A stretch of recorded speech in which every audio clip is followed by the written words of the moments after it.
আচ্ছা, ঠিক আছে। তো দেখেন, আমরা লাস্ট ক্লাসে বা লাস্ট একদম যদি আমি প্রথম ক্লাস থেকে একটু রিভিউ করি, আমরা চেষ্টা করেছিলাম যে বেসিক্যাল জিনিসগুলো প্রথমে শিখে ফেলতে। প্রথম যে চ্যাপ্টার গুলো ছিল, ওইখানে আমাদের মূলত ডেফিনিশন গুলো ছিল, কিছু অঙ্কও ছিল, ঠিক আছে। এই ডেফিনিশন গুলো আর একটু ক্লিয়ার ভাবে রস অথবা রেনভিল অথবা যে কোনো বই থেকে এই রিলেটেড ডিফারেন্সিয়াল ইকুয়েশন রিলেটেড যে কোনো বই থেকে আসলে পড়ে নেওয়া উচিত, উইথ প্রপার এক্সাম্পলস। হ্যাঁ, এটা পড়া উচিত আসলে। আজকে আমরা আসলে যে বলতে পারেন যে অর্ডিনারি ডিফারেন্সিয়াল ইকুয়েশন কিভাবে সলভ করতে হয়, আমরা ওই চ্যাপ্টার গুলোর দিকে ধাবিত হচ্ছি আসলে, ঠিক আছে। আচ্ছা, যাই হোক, তাহলে সবার প্রথম যে ব্যাপারটা হয়ে গেছে, আমরা আসলে যে আমি যদি অর্ডিনারি ডিফারেন্সিয়াল ইকুয়েশনের সিলেবাসটাকে যদি দুই ভাগে ভাগ করি, তাহলে আমরা প্রথমে দেখতে পারবো যে কি ফার্স্ট অর্ডারের অর্ডিনারি ডিফারেন্সিয়াল ইকুয়েশন গুলো, ফার্স্ট অর্ডারের। হ্যাঁ, এটার মধ্যে আসলে অনেকগুলো মেথড আছে। আমরা চেষ্টা করব সবগুলো মেথড ক্লিয়ার ভাবে আলোচনা করতে। হয়তোবা আমি একটা বা দুইটা অঙ্ক আপনাদেরকে দেখাতে পারবো, কিন্তু আপনাদের নিজ দায়িত্বে প্রত্যেকটা মেথড থেকে, ফার্স্ট অর্ডারের মধ্যে মনে করেন যে 4-5টা মেথড আছে, প্রত্যেকটা মেথড থেকে আপনাকে কমসে কম 7 থেকে 8টা করে অঙ্ক করা উচিত, মানে ভালো অঙ্কগুলো। যেগুলো ইজি তো ইজি, কিন্তু ওই ওই সকল অঙ্কগুলোই করা উচিত যেগুলোর মধ্যে আসলে কিছু টার্নিং পয়েন্ট আছে, যেগুলো একটু ইন্টিগ্রেশন গুলো একটু কঠিন, বা আপনি বুঝতে পারতেছেন না কোথায় যে আহ, আপনি ডিফারেন্সিয়াল ইকুয়েশনটা বুঝতে পারলেন কিন্তু ইন্টিগ্রেশনটা বুঝতে পারতেছেন না। অর্থাৎ এই টাইপের কিছু কিছু ম্যাথ আপনাদের করা উচিত, আর লাস্ট 5-6 বছরের প্রশ্নগুলোকে সলভ করে ফেলা উচিত। আচ্ছা, তাহলে দেখেন, আজকে আমরা যে জিনিসটা শুরু করতে চাচ্ছিলাম সেটা হচ্ছে first order ordinary differential equation. Okay, first অর্ডারের। তাহলে দেখেন, হয়তোবা আপনারা এই ফরম্যাটটা সবাই খেয়াল করেছিলেন যে y prime equal to f of x y. আমি এই সিলেবাসটা বা এই চ্যাপ্টার গুলো পড়াচ্ছি সোম সিরিজের বই থেকে পড়াচ্ছি, ঠিক আছে। এখানে মোটামুটি একটু গোছানো আছে বেশি, আমি দরকার হলে এই বইগুলো আপনাদের সাথে শেয়ার করব। আচ্ছা, যাই হোক, তাহলে দেখেন, সাধারণত আমাদের যে standard form of a differential equation, ঠিক আছে, standard form y prime equal to f of x y. এই y প্রাইম মানে কি? এটা আমরা সবাই জানি, dy by dx। dy by dx equal to কত? f of x y. আমি চাইলে এই y prime equal to f of x y, আমার ইকুয়েশন গুলো এই 3.1 এর মতো থাকতে পারে, অথবা 3.2 এর মতো থাকতে পারে। কিরকম থাকতে পারে? m x, y dx plus n x, y dy equal to 0। এই দুইটাই কিন্তু আমাদের ফার্স্ট অর্ডারের অর্ডিনারি ডিফারেন্সিয়াল ইকুয়েশনের মডেল। আমি মনে হয় আপনাদের বলছিলাম যে প্রত্যেক চ্যাপ্টারে আমরা যাব, প্রত্যেক চ্যাপ্টারে যতগুলো নতুন রকমের মেথড গুলো আসবে বা নতুন নিয়মগুলো আসবে, প্রত্যেকেরই একটা কি থাকবে? অর্ডিনারি ডিফারেন্সিয়াল ইকুয়েশন একটা স্ট্যান্ডার্ড মডেল থাকবে। এগুলো হচ্ছে আমাদের স্ট্যান্ডার্ড মডেল। হ্যাঁ, y prime equal to f of x y, অথবা কি থাকতে পারে? dx এর সাথে যে ফাংশন থাকবে তার নাম হচ্ছে m। আমি আবারও বলি, এটা কিন্তু বাই ডিফল্ট আপনাকে ধরে নিতেই হবে যে ডিএক্স এর পাশে যে ফাংশনটা থাকবে, যে ফাংশন মানে কি এক্স ওয়াই এর যে ফাংশনটা থাকবে তার নাম হচ্ছে capital M, M of x y. আর ডিওয়াই এর পাশে যে ফাংশন থাকবে তার নাম হচ্ছে N of x y equal to 0। অতএব 3.1ও একটা মডেল, 3.2ও কিন্তু একটা মডেল। এটা হচ্ছে আমাদের ফার্স্ট অর্ডার অর্ডিনারি ডিফারেন্সিয়াল ইকুয়েশনের মডেল। আশেপাশে কিন্তু আরো অনেক কথাগুলো আছে, এগুলো একটু কষ্ট করে আপনারা পড়বেন, ঠিক আছে। আমি শুধু মডেলগুলো বুঝাই দিচ্ছি। আচ্ছা, এরপর দেখেন আরেকটা মডেল কি? Linear ordinary differential equation. তারা শুধু লিনিয়ার ইকুয়েশন বলতেছে, কিন্তু আমরা আসলে সঠিক উচ্চারণটাই করব, যেন আমাদের কনফিউশন তৈরি না হয়, ঠিক আছে। আমি আবারও বলতেছি, লিনিয়ার অর্ডিনারি ডিফারেন্সিয়াল ইকুয়েশন। আপনাদের হয়তোবা মনে আছে চ্যাপ্টার 1 বা আমরা প্রথম দিকে যে বেসিক চ্যাপ্টার গুলো পড়েছিলাম, ওইখানে কি ছিল? লিনিয়ার অর্ডিনারি ডিফারেন্সিয়াল ইকুয়েশন ছিল এবং নন লিনিয়ার ছিল। আপনারা কিন্তু কেউ, ওইটা ছিল কিন্তু ইন জেনারেল ডেফিনিশন, ওইটার অর্ডার কিন্তু এন ছিল, আর এটার অর্ডার কিন্তু হচ্ছে কত? 1। অতএব দুইটা কিন্তু মিলিয়ে ফেললে হবে না।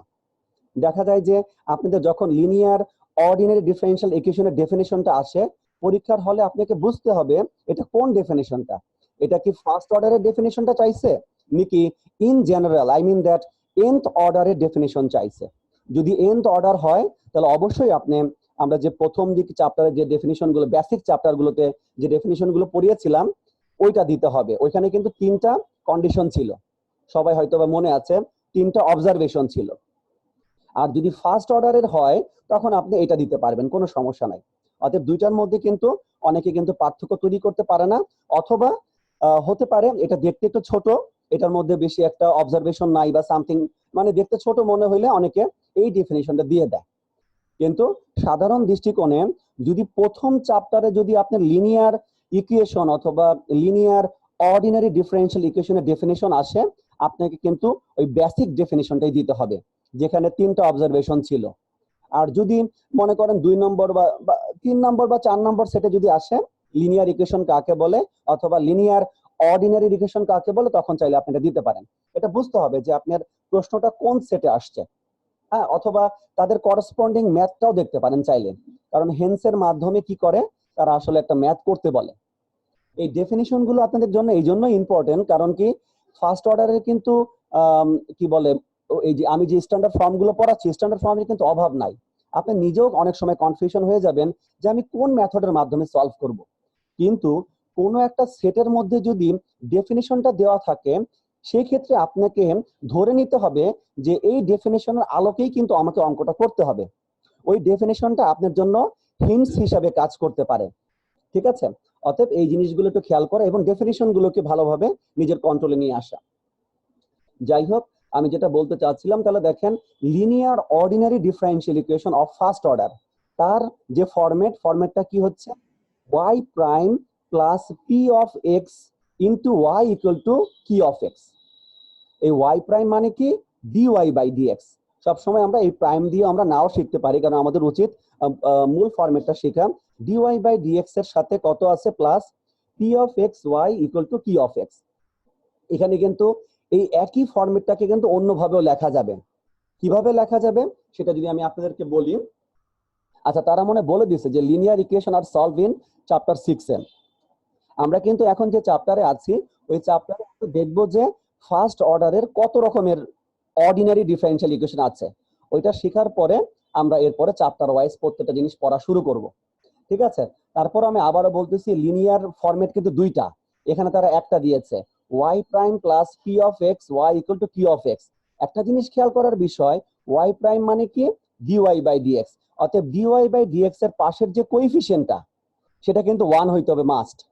এই সহগটা, এই y প্রাইমের পাশে যে সহগটা আছে, এটা যদি আপনার 1 না হয়, তাহলে কিন্তু এটাকে আমি লিনিয়ারের যে মডেল, সে মডেল অনুসারে বলতে পারবো না।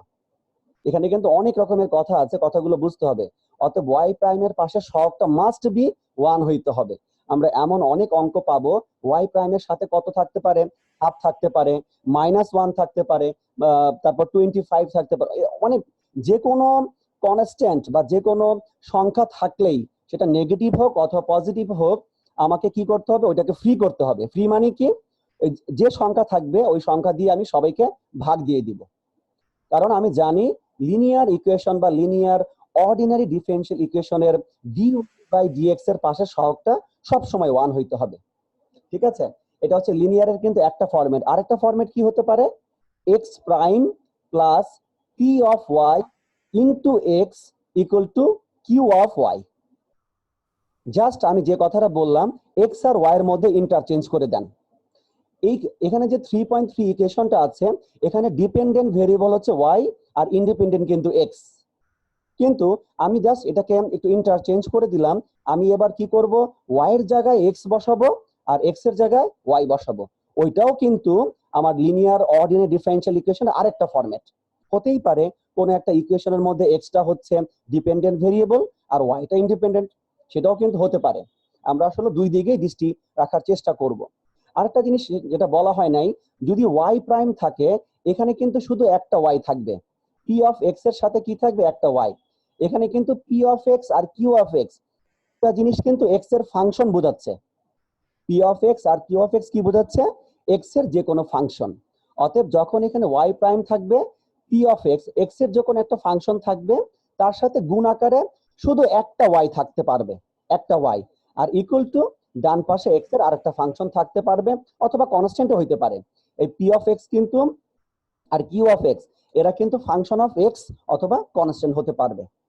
এরপরে একই কথা আমি বলতে পারবো, আমি যদি এক্স আর ওয়াই গুলো যদি ইন্টারচেঞ্জ করি, I mean that X prime plus P of Y into একটা এক্স থাকবে এখানে equal to Q of Y, যেখানে পি অফ ওয়াই আর কিউ অফ ওয়াই হচ্ছে ওয়াই এর ফাংশন অথবা কনস্ট্যান্ট হতে পারবে। আমরা আশা করি চ্যাপ্টার 6 এ, এই সোম সিরিজের বইয়ের চ্যাপ্টার 6 এ এই জিনিসগুলো আমরা আরো ডিটেইলস দেখব। আচ্ছা, এরপরে আরেকটা ফরম্যাট হচ্ছে কি বার্নৌলি লিনিয়ার ডিফারেনশিয়াল ইকুয়েশন। হ্যাঁ, আমাদের যে লিনিয়ার ডিফারেনশিয়াল ইকুয়েশন আছে আর বার্নৌলি, এই দুইটা কিন্তু দেখতে কাছাকাছি, তাদের মধ্যে অল্প একটা ছোট্ট একটা জায়গায় একটু পার্থক্য আছে। একটু দেখেন, আমরা কম্পেয়ার করে যদি এটা দেখেন, লিনিয়ার যখন ছিল ওয়াই প্রাইম, এটা ওয়াই প্রাইম, অতএব ওয়াই প্রাইমের পাশে সহগটা কত 1। আবার পি অফ এক্স, ঠিক আছে, পি অফ এক্স, এখানে একটা ওয়াই, এখানেও একটা y, Q of x, Q of x, কিন্তু সমস্যাটা কোথায়? হ্যাঁ, y to the power N Q of x এর সাথে এক্সট্রা আকারে গুণ আছে। এই টাইপের ফরম্যাট গুলোর নাম হচ্ছে Bernoulli linear differential, Bernoulli ordinary differential equation. Linear এই সময় লিনিয়ার বলা যাবে না, কারণ কেন? Y to the power N আছে, Y to the power N থাকলে তো আমরা লিনিয়ার বলতে পারবো না, আমরা এটাকে বলতে পারবো বার্নৌলি অর্ডিনারি ডিফারেনশিয়াল ইকুয়েশন। ঠিক আছে, এখানে একটা কন্ডিশন তারা বলে দিয়েছে, এটা খুবই গুরুত্বপূর্ণ একটা কন্ডিশন। এন এর মানটা কি হতে পারবে না? 1 হতে পারবে না। এন এর মান কি 1 হতে পারবে না আর 0 হতে পারবে না। আপনি একটু ভালোভাবে খেয়াল করে দেখেন, যদি এন এর মানটা 1 হয়, সরি, যদি এন এর মানটা যদি 1 হয়, তাহলে আমি ওয়াই টু দি পাওয়ার 1 দ্বারা যদি সবাইকে ভাগ করে দিই, তাহলে কিন্তু সেটা কোনো ফরম্যাটের মধ্যে পড়বে না, সেটা লিনিয়ার ফরম্যাটে পড়বে না। অথবা এন টু দি পাওয়ার যদি 0 হয়ে, মানে যদি এন যদি 0 হয়, তাহলে ওয়াই টু দি পাওয়ার 0 মানে কত? 1, তাহলে সেটা কি অটোমেটিক কি হয়ে যাচ্ছে? লিনিয়ার হয়ে যাচ্ছে। এই জন্য তারা যেটা বলতে চাচ্ছে, এন এর মানটা 1 আর 0 হইলে বার্নৌলির অস্তিত্বটা আসলে মানে একটু কি বলে বিপদের মুখে মানে পরে আসলে, মানে বার্নৌলি থাকে না, সেটা লিনিয়ার হয়ে যায় অথবা অন্য কিছু হয়ে যাচ্ছে আসলে। অতএব এটা একটা কন্ডিশন। এবং একইভাবে আমি কি বললাম, 3.3 এর কিন্তু দুইটা ফরম্যাট আছে। একইভাবে বার্নৌলিরও কিন্তু দুইটা ফরম্যাট আছে। আরেকটা ফরম্যাট কি হতে পারে? আপনি এক্স আর ওয়াই কে শুধুমাত্র ইন্টারচেঞ্জ করে দেন। আমরা যে 3.4 ইকুয়েশনটা দেখতেছি, এখানে ওয়াই হচ্ছে ডিপেন্ডেন্ট ভেরিয়েবল, এক্সটা হচ্ছে ইন্ডিপেন্ডেন্ট ভেরিয়েবল। এদের মধ্যে ইন্টারচেঞ্জ করে দিলে আরেকটা ইকুয়েশন পাবো, ওইটাকেও আমরা বার্নৌলি বলতে পারবো এবং বলবো আসলে বার্নৌলি, এবং কন্ডিশন একই থাকবে, এন এর মানটা 1 এবং 0 হতে পারবে না। এটার সম্পর্কে 6 নম্বর চ্যাপ্টারে আমরা আশা করি আলোচনা করতে পারবো। আচ্ছা, এরপর দেখেন হোমোজেনিয়াস অর্ডিনারি ডিফারেনশিয়াল ইকুয়েশন কাকে বলে? হোমোজেনিয়াস আমরা সবাই হয়তোবা কম বেশি, আপনারা ক্যালকুলাসে মনে হয় অয়লার থিওরাম যখন পড়েছিলেন, অয়লার থিওরামের ওইখানে কিন্তু হোমোজেনিয়াস ইকুয়েশনের কনসেপ্টটা ছিল, তাই না? এটা সবারই আমার মনে হয় ছিল, আমি জানি না আপনারা পড়েছেন কিনা। হোমোজেনিয়াস ইকুয়েশন কাকে বলে? একটা হোমোজেনিয়াস ইকুয়েশন, আমি যদি একটা ইকুয়েশন দেখাতে পারি এখানে, তাহলে আমি একটু বুঝাতে পারবো। দেখি একটা ভালো ইকুয়েশন পাওয়া যায় কিনা এক্সাম্পল আকারে। এক্সাম্পলের জন্য দেখি হোমোজেনিয়াসটা। আচ্ছা, আমি মনে করেন যে 3.6, সবাই একটু খেয়াল করেন, এই 3.6 যে এক্সাম্পলটা আছে আমি ওইটাই দেখি শুধুমাত্র। হ্যাঁ, আমি একটু বলি, প্রথমে হোমোজেনিয়াস ইকুয়েশন কাকে বলে? আমরা মনে করলাম যে এখানে কি নাই, ডিউ এক্স বা ডিওয়াই নাই, এটাও আমি আচ্ছা থাকতেও পারে, অস্বাভাবিক কিছু না। হোমোজেনিয়াস ইকুয়েশনের সাধারণ যে কনসেপ্টটা, কোন একটা ইকুয়েশনের মধ্যে যতগুলো অংশ থাকে, অংশ মানে হচ্ছে কি, যেমন ধরেন আমাদের কাছে যে 3.6 যে এক্সাম্পলটা আছে, এখানে একটা অংশ, দুইটা অংশ, তিনটা, চারটা, পাঁচটা অংশ আছে, মোট 5টা অংশ, আর ইকুয়াল টু 0 ডান পাশে আছে। অর্থাৎ বাম পাশে কয়টা অংশ আছে? মোট 5টা অংশ। এবং আমাদের এই ইকুয়েশনটার মধ্যে কয়টা ভেরিয়েবল আছে? 2টা ভেরিয়েবল আছে, একটা হচ্ছে এক্স আর একটা হচ্ছে ওয়াই। এখন হোমোজিনিয়াস ইকুয়েশন কাকে বলে? আমি আপাতত হোমোজিনিয়াস অর্ডিনারির কথা বাদই দিলাম, শুধুমাত্র চিন্তা করেন যে এখানে ডিওয়াই বাই ডিএক্সটা নাই, তাহলে হোমোজিনিয়াস ইকুয়েশন কাকে বলে? হোমোজিনিয়াস ইকুয়েশন তাকেই বলে প্রত্যেকটা অংশে এক্স আর ওয়াই এর যে পাওয়ার গুলো থাকবে, ওই পাওয়ার গুলো যোগ করার পরে যে অ্যান্সারটা আসবে, প্রত্যেকটা অংশেই ওই অ্যান্সারটা সমান হবে। আমি আরেকবার বলতেছি, সবাই স্পষ্টভাবে শুনেন, আমার এই 3.6 যে এক্সাম্পলটা আছে, এখানে মোট 5টা অংশ আছে। আপাতত মনে করলাম এটা ডিওয়াই বাই ডিএক্সটা নাই, ঠিক আছে, মোট 5টা অংশ আছে এবং ভেরিয়েবল আছে 2টা। তাহলে দেখেন প্রথম অংশে এক্স এর পাওয়ার 1, ওয়াই এর পাওয়ার 1, দুটাকে যোগ করলে কত? 2, প্লাস দ্বিতীয় অংশে এক্স এবং ওয়াই দুইজনই নাই, নাই মানে কত? X to the power 0 into Y to the power 0 আছে, জিরোর সাথে জিরো যোগ করলে জিরোই হচ্ছে, অতএব এখানে জিরো আছে পাওয়ারটা। এবং এখানে কত আছে 2x, এখানে y টু দি পাওয়ার 0 আছে আর x টু দি পাওয়ার 1, অতএব 1 হচ্ছে। এখানে কত আছে y2 মানে 2 আছে, কারণ x টু দি পাওয়ার 0 সাথে 1 আছে কত x to the power 0 y to the power 0, অতএব এটার পাওয়ার 0 আছে। আমি এরকম ভাবে প্রত্যেকটা পাওয়ার আমি কনসিডার করতেছি। ভেরিয়েবল যতগুলো থাকবে তাদের পাওয়ার গুলোকে কনসিডার করতে হবে, পাওয়ার গুলোকে যোগ করতে হবে। যোগ করার পরে তাদের এখানে যদি 10টা অংশ থাকে, অংশ মানেই হচ্ছে ওটা কিন্তু প্লাস অথবা মাইনাস দিয়ে থাকবে আর কি। প্রত্যেকটা অংশের সাথে অন্য অংশের মধ্যে প্লাস থাকতে পারে অথবা মাইনাস থাকতে পারে, ওইটাই হচ্ছে এক একটা অংশ। প্রত্যেকটা অংশে যতগুলো ভেরিয়েবল থাকবে তাদের পাওয়ার গুলোকে আমি যোগ করব। যোগ করার পরে যদি প্রত্যেকটা অংশে যোগফলের অ্যান্সারটা যদি এক হয়, ওই টাইপের ইকুয়েশন গুলোর নাম হচ্ছে হোমোজেনিয়াস ইকুয়েশন। আমি আশা করি বুঝতে পেরেছেন। দেখেন ওই ডেফিনিশন অনুসারে আমাদের 3.6টা কিন্তু হোমোজেনিয়াস না, কারণ এখানে পাওয়ার হচ্ছে 0, এখানে পাওয়ার হচ্ছে 2, এখানে পাওয়ার 1, অতএব এত এলোমেলো, মানে প্রত্যেকটা অংশে কিছু না কিছু এলোমেলো আছে। আমার কনসেপ্টটাই ছিল প্রত্যেকটা অংশে তাদের অ্যান্সারটা সেম হইতে হবে। আমি দেখি একটা হোমোজেনিয়াস খুঁজে পাওয়া যায় কিনা, থাকার তো কথা, কারণ এই যে দেখেন, এই যে 3.9, সবাই একটু 3.9 দেখেন। Determine if the following differential equation are হচ্ছে হোমোজেনিয়াস। হ্যাঁ, এখানে তারা চারটা কি দিয়ে দিয়েছে, এক্সাম্পল দিয়ে দিয়েছে, এবং আপনাকে টেস্ট করতে বলছে। টেস্ট করতে হবে এই প্রত্যেকটা ডিফারেন্সিয়াল ইকুয়েশন হোমোজেনিয়াস কিনা। টেস্ট করারও কিন্তু একটা নিয়ম আছে। সেই নিয়মটা হচ্ছে কি, আমরা হয়তো বা জানি, সবাই একটু ভালোভাবে খেয়াল করেন। দ্য ইকুয়েশন ইজ হোমোজেনিয়াস, ইকুয়েশনটাকে আমি হোমোজেনিয়াস তখনই বলতে পারবো। এক নম্বর কোনটা, এটাকে, হ্যাঁ এটা তো ফাংশনটা নিয়ে নিছে। হ্যাঁ, দেখেন টেস্টটা কিভাবে করছে আমাদের। এই দেখেন, তারা টেস্ট কিন্তু অনেক ভাবেই করা যায়, তার মধ্যে একটা সহজ হচ্ছে এটা, যে ওয়াই প্রাইম ইকুয়াল টু সকল ফাংশন গুলোকে, মানে এক্স ওয়াই রিলেটেড যে এক্সপ্রেশনটা আছে তাকে তারা ডান পাশে পাঠাই দিছে। আর হাতের বাম পাশে কি আছে, শুধু ওয়াই প্রাইম মানে হচ্ছে ডিওয়াই বাই ডিএক্স হচ্ছে হাতের বাম পাশে, আর ডান পাশে এক্স আর ওয়াই এর একটা ফাংশন আছে। এই ফাংশনটাকে সাধারণত আমরা F of x comma y বলি। হ্যাঁ, এটাকে আমরা F of x comma y বলি। এখন হোমোজিনিয়াস টেস্ট করার যে নিয়মটা হচ্ছে, এক্স এর পরিবর্তে আমি যে এই ফাংশনটাকে আমি কি বলতেছি, ডান পাশের ফাংশনটাকে আমি বলতেছি F of x comma y. Homogeneous test করার জন্য এক্স এর পরিবর্তে আপনাকে নতুন ইনপুট দিতে হবে টি এক্স, ওয়াই এর পরিবর্তে নতুন ইনপুট দিতে হবে টি ওয়াই। এই দেখেন, এক্স এর পরিবর্তে কত টি এক্স, আর ওয়াই এর পরিবর্তে দিতে হবে টি ওয়াই। ভালো কথা, আমরা নতুন ইনপুট গুলো দিলাম, তাহলে এই ওয়াইটা হয়ে যাবে টি ওয়াই, এক্সটা হয়ে যাবে টি এক্স, এক্সটা নিচের এক্সটা হয়ে যাচ্ছে টি এক্স। তাহলে টি গুলো কমন নেন, কাটাকাটি করেন, আপনি কি ফেরত পেলেন, F of x comma y ফেরত পেলেন। অতএব যদি এমনটা কোনো সময় সম্ভব হয় যে T of F of T X comma T Y equal to যদি F of x comma Y হয়, তখন আমি ওই ডিফারেন্সিয়াল ইকুয়েশনটাকে বলতে পারবো হোমোজিনিয়াস ডিফারেন্সিয়াল ইকুয়েশন। অতএব মূল কথা হচ্ছে আমার মূল ফাংশনটা ফেরত আসতে হবে, এটাই কিন্তু বড় কথা। ঠিক আছে, মূল ফাংশনটা কি আসতে হবে, ফেরত আসতে হবে। এবং তার সাথে কিন্তু টি এর, দেখেন এখানে কিন্তু টি এর একটা পাওয়ার আছে, সে টি এর টি টু দি পাওয়ার কত আছে, এখানে 0 আছে। এটাকে আমরা বলবো হোমোজিনিয়াস ইকুয়েশন অফ ডিগ্রি হচ্ছে 0। ঠিক আছে, এরকম কিছু ব্যাপার থাকবে আসলে, কারণ দেখেন বোঝাই যাচ্ছে টি গুলো কাটা যাওয়ার কথা। আর যখন অয়লার থিওরেমটা করেছিলেন তখন কিন্তু হোমোজিনিয়াস ফাংশন কাকে বলে সেটাও ছিল। এটাই কিন্তু হোমোজিনিয়াস ফাংশনের ডেফিনিশন। কোনো একটা অর্ডিনারি ডিফারেন্সিয়াল ইকুয়েশনে যদি হোমোজিনিয়াস ফাংশন থাকে, তখন ওই টাইপের ডিফারেন্সিয়াল ইকুয়েশন গুলোর নামই হচ্ছে হোমোজিনিয়াস অর্ডিনারি ডিফারেন্সিয়াল ইকুয়েশন। অতএব আমার মূল ফাংশনটা কি হইতে হবে, হোমোজিনিয়াস ফাংশন হইতে হবে, আর এটাই হচ্ছে হোমোজিনিয়াস ফাংশনের ডেফিনিশন। ঠিক আছে, আমরা আরেকটা এক্সাম্পল দেখতে পারি।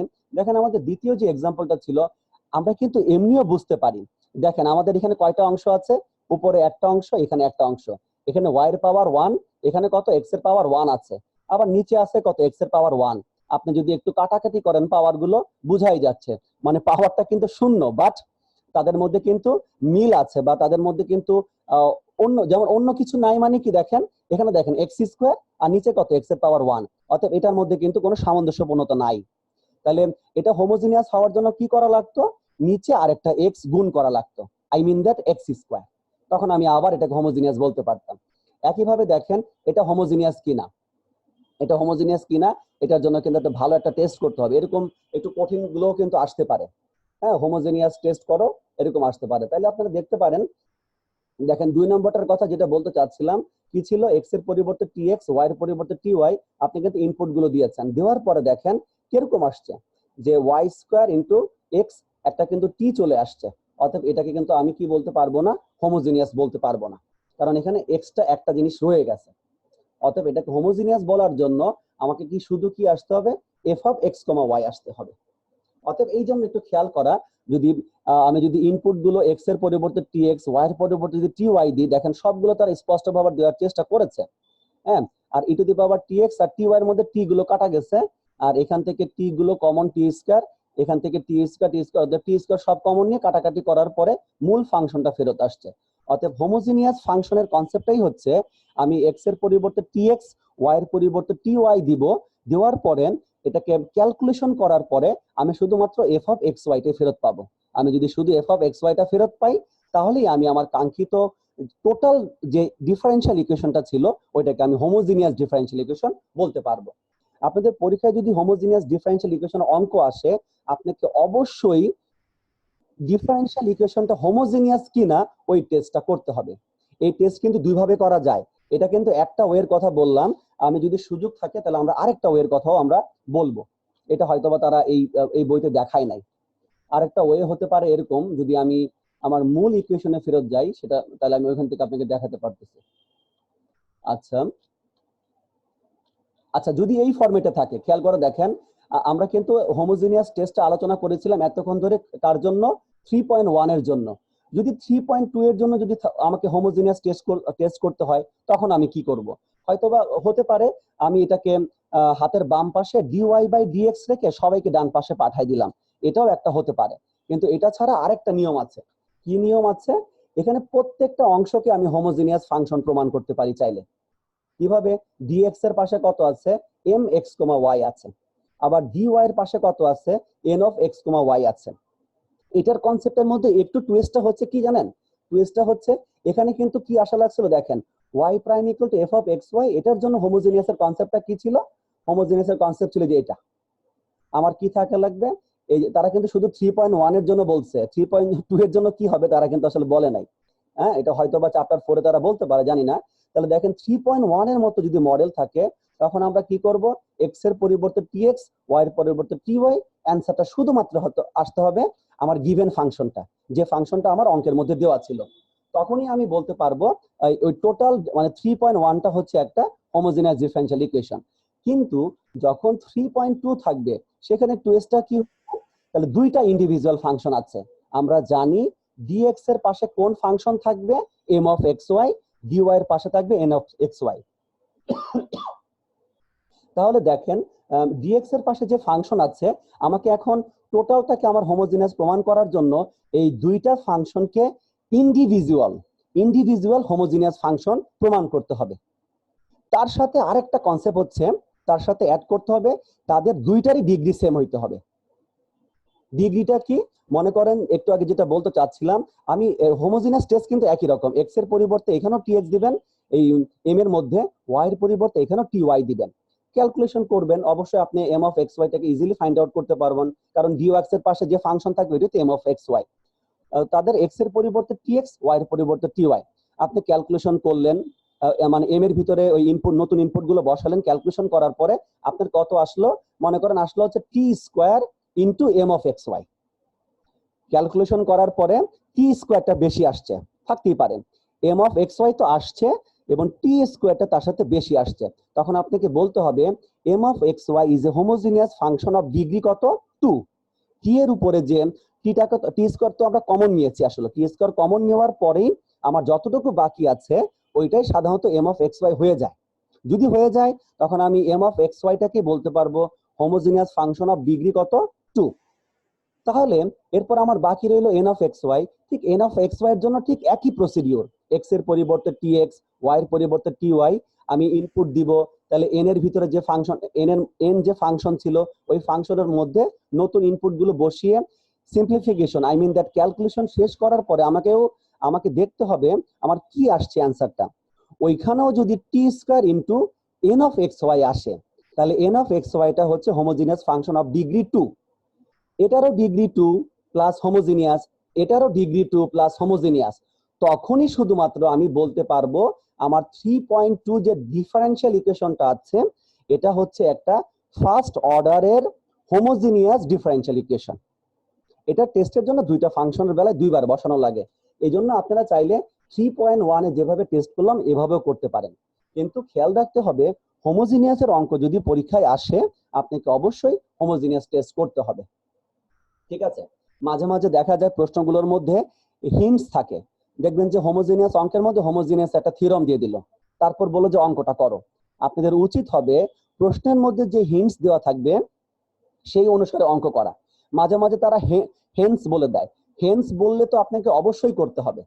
যদি হেন্স বলে দেয় যে একটা ডেফিনিশন দিল যে define homogeneous linear differential equation অথবা হোমোজিনিয়াস অর্ডিনারি ডিফারেনশিয়াল ইকুয়েশন, আপনি তো ডেফিনিশন লিখবেন। এবং তারা যদি বলে দেয় hence solve the problem, hence কথার মানেই হচ্ছে পূর্বের লাইনে যে মেথড বা যে প্রসিডিউরের কথা তারা ইন্ডিকেট করেছে সেটা অনুসারে আপনাকে পরবর্তী সেকেন্ড পার্টটা অ্যান্সার করতে হবে। অতএব এই সকল দিকে একটু খেয়াল রাখবেন। আর তারা যে হিন্টস দিচ্ছে এটা কিন্তু আপনাকে বুঝতে হবে এটা আপনার উপকারের জন্যই তারা দিচ্ছে, যেন আপনি যেন কোনো মানে কনফিউশনের মধ্যে না পড়ে যান যে এই ম্যাথটা আমি কোন প্রবলেমের মাধ্যমে করব। ঠিক আছে, আচ্ছা যাই হোক, আমাদের হোমোজিনিয়াস মোটামুটি আমরা বোঝানোর চেষ্টা করেছি। এবার হচ্ছে separable equation, separable ordinary differential equation. একটু পরে দেখবেন আমরা সেপারেবল দিয়ে অঙ্কটা শুরু করব আমাদের নেক্সট চ্যাপ্টারে। আচ্ছা, সেপারেবল অর্ডিনারি ডিফারেনশিয়াল ইকুয়েশন কাকে বলে? আমি যদি একটু দেখেন তারা বলছে 3.2 তে যেতে বলছে। আমরা যদি 3.2 এর দিকে যাই, আমরা একটু আগে দেখেছি এটা হচ্ছে আমার 3.2 এর ইকুয়েশনটা। এখানে একটু ভালোভাবে যদি আপনি অ্যানালাইসিস করে দেখেন, dx এর পাশে আছে m, কিন্তু m এর ভিতরে কয়টা ভেরিয়েবল আছে? দুইটা, একটা x কমা আর একটা হচ্ছে y। আবার দেখেন dy এর পাশেও কিন্তু n একটা ফাংশন আছে, এটার ভিতরে দুইটা ভেরিয়েবল আছে, একটা x আর একটা হচ্ছে y। তাহলে তো এটাকে তো আমি 3.2 কে না আমি কোনোভাবেই ইন্টিগ্রেশন করতে পারতেছি না। আমি এটাকে তখনই ইন্টিগ্রেশন করতে পারবো যদি প্রথম অংশে m অফ x, y এর পরিবর্তে যদি শুধুমাত্র x এর কোনো একটা ফাংশন থাকে আর তার সাথে কে থাকবে? dx। আবার n অফ x, y এর পরিবর্তে শুধু যদি y এর একটা ফাংশন থাকে আর তার সাথে থাকবে কি? dy। যদি এমনটা করা সম্ভব হতো তখন আমি কিন্তু খুব সুন্দরভাবে প্রথম অংশকে x এর সাপেক্ষে ইন্টিগ্রেশন করতে পারতাম, দ্বিতীয় অংশকে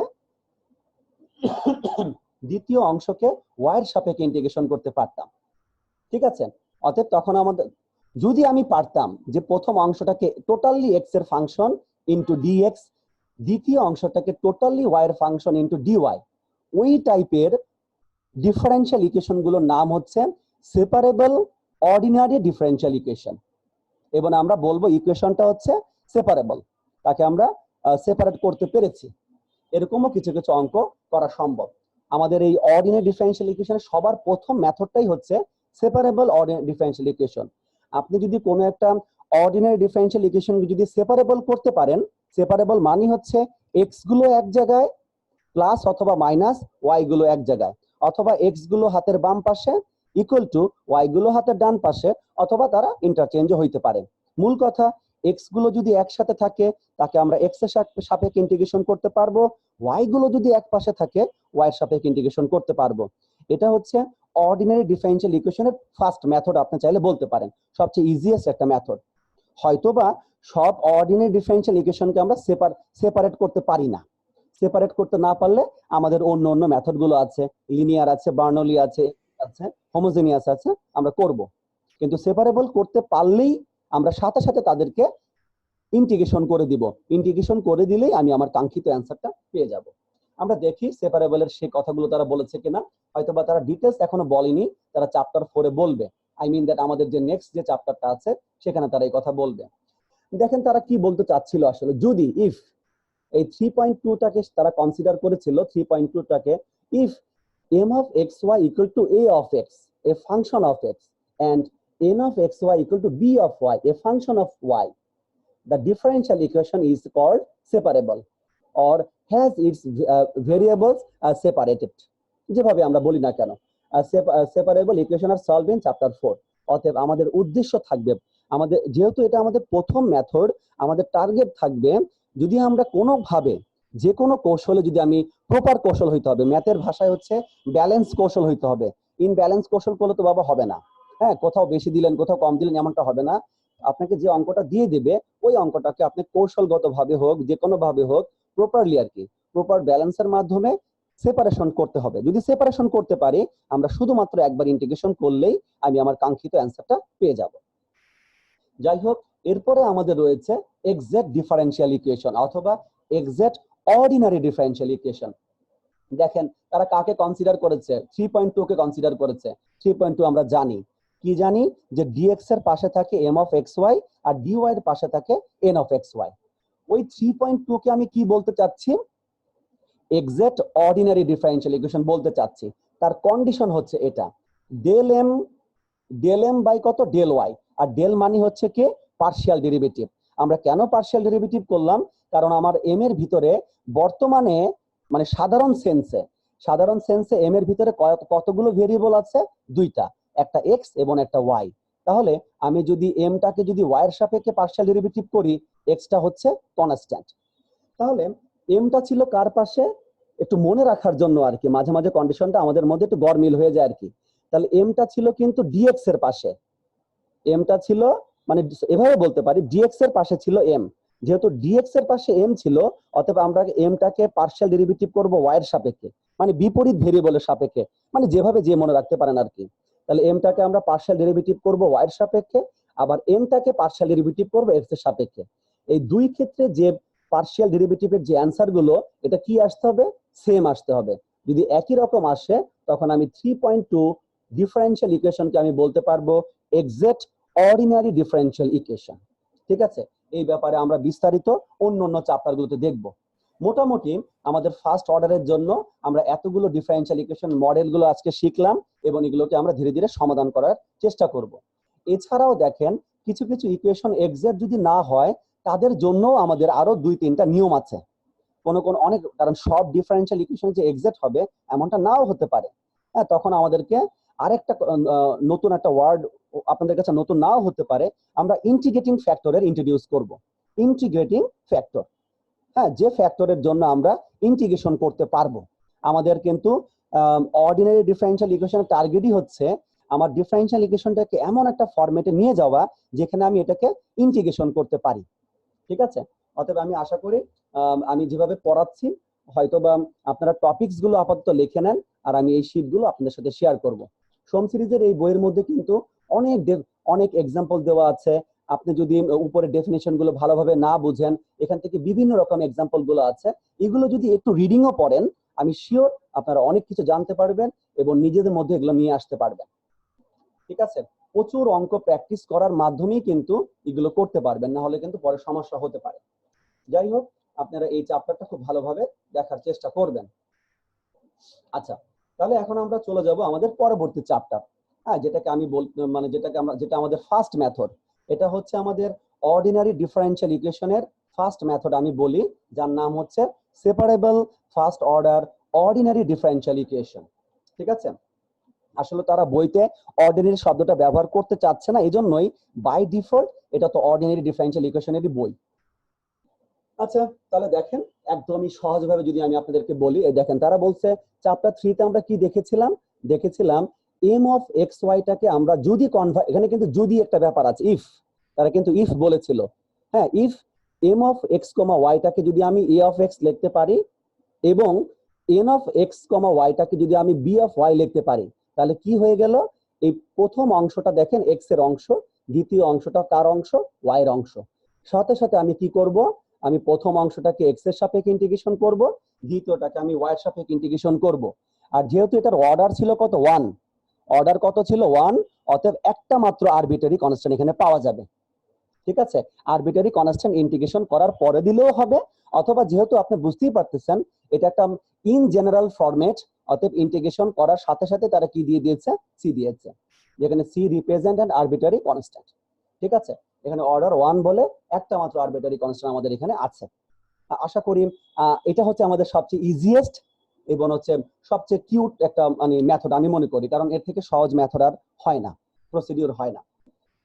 আমি বারে বারে বলতেছি, আমাদের অর্ডিনারি ডিফারেনশিয়াল ইকুয়েশনের শেষ পর্যন্ত টার্গেট কিন্তু ইন্টিগ্রেশন করা। শেষ পর্যন্ত টার্গেট কিন্তু কি ইন্টিগ্রেশন করার মাধ্যমে আমাদের হচ্ছে অ্যান্সার গুলো বের করা। দেখেন তারা কিন্তু ভিতরে কিন্তু অনেক রকম কথাগুলো পড়ে, আমি রিকোয়েস্ট করবো আপনারা ভিতরের কথাগুলো একটু পড়বেন। আচ্ছা, এখানে খেয়াল করেছেন শুধুমাত্র একটা ডিফারেনশিয়াল ইকুয়েশন দেওয়া ছিল 4.1, এটাকে যদি আমি সমাধান করি 4.2 এর মতো, যদি যদি সেপারেশন করতে পারি তাহলে কিন্তু এটা, সেপারেশন করতে না পারলে কিন্তু আমি এই কাজটা করতে পারবো না। ঠিক আছে, সেপারেশন পারলেই কিন্তু 4.2 পাবো। এরপর দেখেন 4.3 খেয়াল করে দেখেন, 4.3 আর 4.1 এর মধ্যে পার্থক্যটা কি? একটা পার্থক্য আছে। 4.1 আর 4.3 কিন্তু একই রকম, প্রায় একই রকম।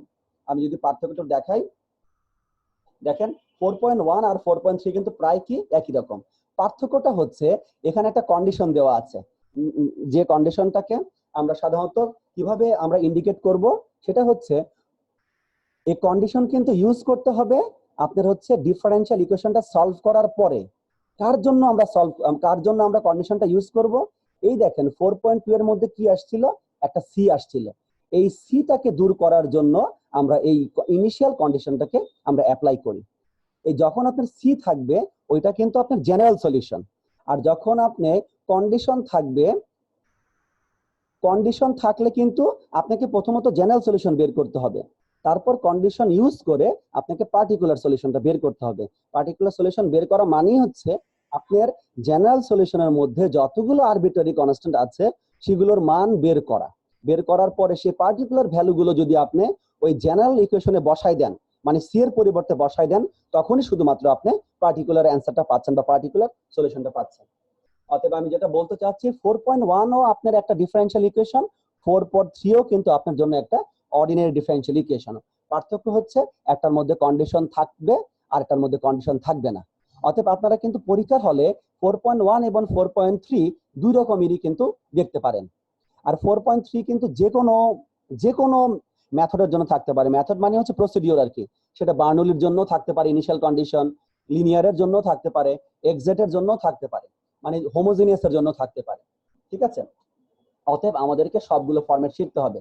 খেয়াল করে দেখেন তারা যখন 4.3 কে সলভ করলো, খেয়াল করে দেখেন সবাই, তারা যখন 4.3 কে সলভ করলো, সলভ করে 4.4 পেল, তারা কিন্তু কোন রকম আরবিটারি কনস্ট্যান্ট দেয় নাই।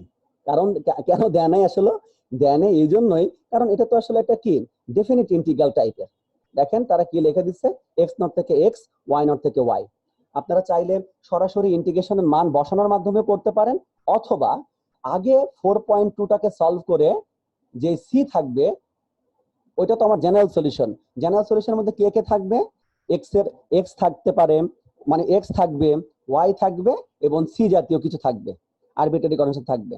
তাহলে আমার কাজ হবে আমি কি বসাবো? এক্স এর পরিবর্তে বসাবো এক্স নট, তখন ওয়াই এর পরিবর্তে বসাবো ওয়াই নট। তাহলে ওইখানে কিন্তু এক্স নট আর ওয়াই নট কিন্তু ভ্যালু, তারা তো মান। তাহলে দেখা যাবে আমি আননোন যে সিটা আছে তার একটা পার্টিকুলার মান পেয়ে যাচ্ছি। মান পাওয়ার সাথে সাথে যেখান থেকে এই মনে করেন তখন 4.2টাকে আমি সলভ করে তখন এই সি এর মানটা যদি এখানে বসিয়ে দিই, সেটাই হচ্ছে আমার পার্টিকুলার সলিউশন।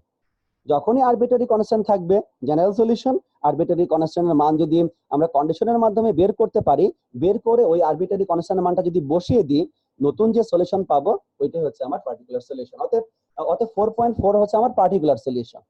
ঠিক আছে, যাই হোক আমরা মোটামুটি অনেক কিছুই বোঝার চেষ্টা করতেছি। এবার দেখেন যে হোমোজিনিয়াস ইকুয়েশন থাকলে আমরা কি করব। আমরা কিন্তু সেপারেশনের কিন্তু আমরা অঙ্কগুলো করব, আমরা এক্সাম্পলে যাব। তার আগে আমরা একটু কি করে নিই, হোমোজিনিয়াসটা এখানে শিখে নিই। আমার আমার যদি অর্ডিনারি ডিফারেনশিয়াল ইকুয়েশনটা যদি হোমোজিনিয়াস হয়, দেখেন তারা কি বলছে, the homogeneous differential equation dy by dx equal to f of xy having the property that f of tx, ty equal to f of xy। এটা তো আমরা জানি, চ্যাপ্টার 3 তে আমরা দেখেছি। অতএব এই টেস্ট কিন্তু আপনাকে করতে হবে। তারা কিন্তু বলে দিবে না এটা হোমোজিনিয়াস, আপনাকে দেখতে হবে এটা হোমোজিনিয়াস কি না। আমি আপনাদেরকে মনে হয় 2টা নিয়ম শিখিয়েছি কিভাবে হোমোজিনিয়াস টেস্ট করা হয়। আপনার যেটা ভালো লাগে আপনি সেটা ইউজ করতে পারেন। আচ্ছা, মনে করেন এটা হচ্ছে একটা হোমোজিনিয়াস লিনিয়ার ডিফারেনশিয়াল ইকুয়েশন, তাহলে আমি এটাকে সলভ করব কিভাবে? এটা সলভ করার জন্য আমাদের দুইটা টেকনিক আছে। দুইটা কেন আমি টেকনিক বলতেছি, কারণ আপনি যে 4.5 যে ডিফারেনশিয়াল ইকুয়েশনটা দেখতেছেন, এটাকে তো কিভাবে লেখা যায়, দুইভাবে লেখা যায়। একটা হচ্ছে dy by dx equal to f of xy, আরেকটা লেখা যায় dx by dy equal to g of xy। এই কথার মানে কি, আমি x আর y গুলোকে একটু ইন্টারচেঞ্জ করে দিলাম। এই 4.5 এ y টা ডিপেন্ডেন্ট, x টা ইন্ডিপেন্ডেন্ট, কিন্তু আমার তো এমন অনেক ডিফারেনশিয়াল ইকুয়েশন আছে এখানে x টা হচ্ছে ডিপেন্ডেন্ট, y টা ইন্ডিপেন্ডেন্ট হতেই পারে। অতএব এই জন্যই আমি বলি, যদি কোনো একটা ডিফারেনশিয়াল ইকুয়েশন হোমোজেনিয়াস হয়, ওটাকে হোমোজেনিয়াস টেস্ট করবেন, এবং তাদের একটা থিওরাম আছে। থিওরামটা কি? থিওরামটা হচ্ছে, যদি ফরম্যাটটা যদি 4.5 এর মতো হয়, মানে dy by dx equal to f of xy হয়, আমার থিওরামটা হচ্ছে এই y এর পরিবর্তে আমরা কি বসাবো, xv বসাবো। y এর পরিবর্তে কত বসাবো, x ইনটু v, যেখানে v টা হচ্ছে ফাংশন অফ x। এগুলো কিন্তু ছোট ছোট ব্যাপার, বাট এগুলো আপনাদেরকে অনেক বড় বড় অর্ডিনারি ডিফারেনশিয়াল ইকুয়েশন সলভ করতে সাহায্য করবে। আমি আবারও বলি, আমার অর্ডিনারি ডিফারেনশিয়াল ইকুয়েশন যদি 4.5 এর মতো হয়, মানে y যদি উপরে থাকে, আমাকে ধরতে হবে y equal to x into v, যেখানে x টা হচ্ছে ফাংশন অফ x। তারপরে আপনাকে কি কাজ করতে হবে, এই y equal to x v টা আপনাকে এই 4.5 এ বসাইতে হবে। তাহলে বুঝাই যাচ্ছে 4.5 এ যদি বসাতে চাই, তাহলে আমার dy বাই dx এর মান বের করতে হবে। দেখেন dy বাই dx এর মানটা কিভাবে বের করলো তারা, uv অ্যাপ্লাই করছে, uv এর ফর্মুলা। কারণ আমি কিন্তু বলছিলাম x তো x এর ফাংশন, এটা আমরা জানি, আবার v ও কার ফাংশন, v ও কিন্তু x এর ফাংশন। অতএব আপনি যদি dy বাই dx 4.6 থেকে যদি বের করতে চান, তার অ্যান্সারটা কত আসবে, v plus x into dv by dx। এটাই কিন্তু uv করা হয়েছে ডান পাশে, ঠিক আছে? তাহলে এই মানগুলো আপনি হাতের বাম পাশে বসান, y ইকুয়াল টু xv হাতের ডান পাশে বসান।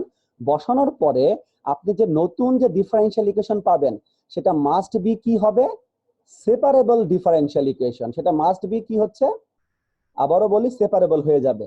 আর সেপারেবল হইলে আমরা কি করতে পারবো, এক্স গুলোকে এক্স এর সাপেক্ষে, মানে এক্স এর অংশকে এক্স এর সাপেক্ষে ইন্টিগ্রেশন করব, ওয়াই এর অংশটাকে ওয়াই এর সাপেক্ষে ইন্টিগ্রেশন করব। অতএব এই জন্যই আমি বলি, হোমোজিনিয়াস অর্ডিনারি ডিফারেনশিয়াল ইকুয়েশনটা হচ্ছে আমাদের প্রথম মেথড। হ্যাঁ, আমাদের সবগুলো মেথড ঘুরে ফিরে ওই মেথডের দিকে ধাবিত হবে। দেখবেন, খেয়াল করে দেখবেন, আমরা দেখতে পেলাম কি, আমাদের যে হোমোজিনিয়াসের যে ইকুয়েশন গুলো আছে অর্ডিনারি, ওগুলোর মধ্যে যদি y যদি উপরে থাকে, আমরা y equal to vx use করব, যেখানে v টা হচ্ছে ফাংশন অফ x। আর যদি x টা যদি উপরে থাকে, সবাই খেয়াল করেন, x টা যদি উপরে থাকে আর y যদি নিচে থাকে, তাহলে এই 4.6 কিন্তু চেঞ্জ হয়ে যাচ্ছে। তখন হয়ে যাবে কত, x ইকুয়াল টু yu বলতে পারেন বা yv ও বলতে পারেন। তারা yu বলছে, নাথিং ম্যাটার, শুধু মনে রাখতে হবে যে দুইটা ফাংশন গুণ আকারে থাকবে, তারা কিন্তু যেমন y এর সাথে u গুণ আছে, অতএব ইউটা কি হবে, ফাংশন অফ ইউ হবে। ইউটা কি হবে, ফাংশন অফ ইউ। নাহলে কিন্তু ইউভি ডান পাশে কিন্তু আমরা ইউভি পাবো না। অতএব দেখেন x ইকুয়াল টু yu আমরা কোন সময় ধরবো, যখন আমাদের উপরের ফাংশনটা তো কি থাকবে, dx থাকবে। x যখন ডিপেন্ডেন্ট ভেরিয়েবল, তখন x ইকুয়াল টু yu ধরতে হবে, ইউটা হচ্ছে ফাংশন অফ y। তারপর তাদেরকে একবার ডেরিভেটিভ করেন, করে dx বাই dy এর মান বের করেন, হাতের বাম পাশে একবার ডেরিভেটিভ হবে, হাতের ডান পাশে ইউভি করতে হবে। তাহলে 4.10 এর অ্যান্সারটা, যে অ্যান্সারটা পেলাম, এটা 4.8 এ বসাবেন, আর নিচে যেখানে x থাকবে ওইখানে টা বসাই দিবেন। সবকিছু ভালোভাবে সমাধান করলে আপনি কি পাবেন, নতুন একটা সেপারেবল ডিফারেনশিয়াল ইকুয়েশন পাবেন। আর সেপারেবল পেলে কি করতে আমরা জানি, তাদের সেপারেশনটাকে কাজে লাগিয়ে আমরা x এর সাপেক্ষে একবার ইন্টিগ্রেশন করব, অন্য অংশকে y এর সাপেক্ষে ইন্টিগ্রেশন করব। করার মাধ্যমে আমি আমার কাঙ্ক্ষিত ডিফারেনশিয়াল ইকুয়েশনটা পেয়ে যাব। যাই হোক, আমি আমাদের এই চ্যাপ্টার যে 4 আছে, এখানে আমরা দুইটা নিয়ম শিখলাম, একটা হচ্ছে সেপারেশন আর একটা হচ্ছে হোমোজিনিয়াসের নিয়মটা। হোমোজিনিয়াসকে আমরা কনভার্ট করব সেপারেশনে, এটা হচ্ছে আমাদের মোটামুটি কনসেপ্ট। আমরা এখন চাইলে দুই একটা অঙ্ক দেখতে পারি এখান থেকে, ঠিক আছে? সবার যে প্রথম অঙ্কটা আছে, আমি আবারও বলি, আমি রিকোয়েস্ট করব, এখানে যে অঙ্কগুলো আছে এটা তো আছেই, আপনারা হচ্ছে রস আর রেনবিলের বই থেকে অঙ্কগুলো বেশি করবেন। আর আরেকটা কথা না বললেই নয়, আসলে যেহেতু প্রত্যেকটা টপিকস থেকে আপনাকে অনেকগুলো অঙ্ক করতে হবে, আপনি চাইলে ইন্ডিয়ান রাইটার অথবা দেশীয় কিছু রাইটারের বই আপনি চুজ করতে পারেন, জাস্ট ফর ম্যাথের জন্য, মানে অঙ্কগুলোর জন্য এবং অঙ্কগুলোর অ্যান্সারের জন্য। কিন্তু ভিতরে ওদের যে ভিতরে প্রসিডিউর আছে, যদি আমরা যে প্রসিডিউরের মাধ্যমে করাবো যদি ওইটার সাথে মিলে যায়, ইটস ওকে, নাথিং ম্যাটার। কিন্তু তারা মাঝে মাঝে কিছু সংক্ষিপ্ত নিয়ম ইউজ করে, যে সংক্ষিপ্ত নিয়ম করলে শুধুমাত্র শূন্য দেওয়া হবে আর অন্য কিছু দেওয়া হবে না। অতএব এখানে কোনো শর্টকাট বা সংক্ষিপ্ত নিয়ম আপনারা অ্যাপ্লাই করতে পারবেন না। ঠিক আছে, আমরা চাই আগে ডিটেলস শিখেন, যেহেতু এটা একবারই আপনাদের জন্য প্রথম কোর্স। হ্যাঁ, এই অর্ডিনারি ডিফারেনশিয়াল ইকুয়েশন আপনাদের ইন্টারেও ছিল না বা কোথাও ছিল না, যেহেতু এটা প্রথম দিকের কোর্স, এই জন্য আমরা চাই এটা ডিটেলস শিখেন। আপনি ডিটেলস শেখার পরে আপনার শর্টকাট মেথডটা নিজের জন্য আপনি জেনে রাখেন, বাট পরীক্ষার খাতায় শর্টকাট মেথড ইউজ না করার জন্য আমি অনুরোধ করতেছি, কারণ যিনি সেকেন্ড এক্সামিনার থাকবে উনি এটাকে পছন্দ নাও করতে পারে। অতএব তাহলে আপনার জন্য রিস্ক ফ্যাক্টর হতে পারে।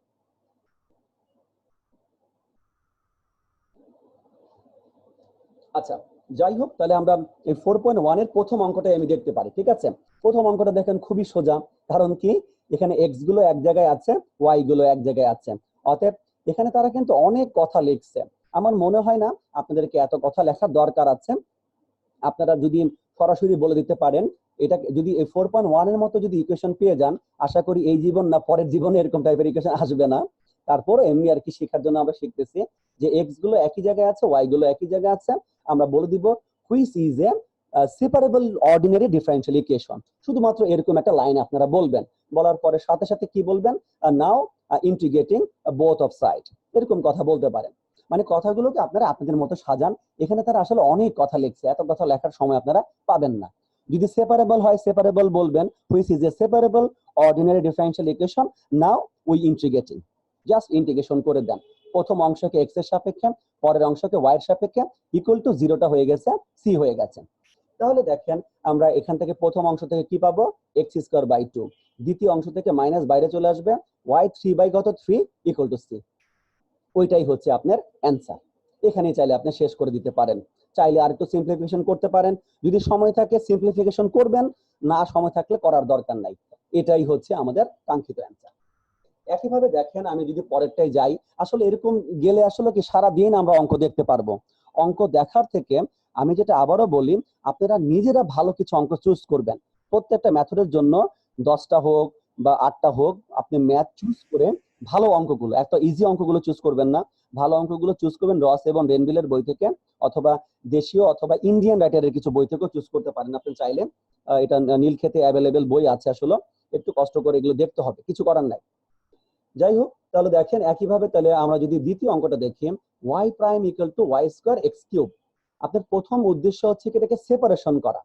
তাহলে সেপারেশন করতে গেলে আমি দেখলাম যে এক্স কিউবের সাথে কত আছে, ওয়াই স্কোয়ার।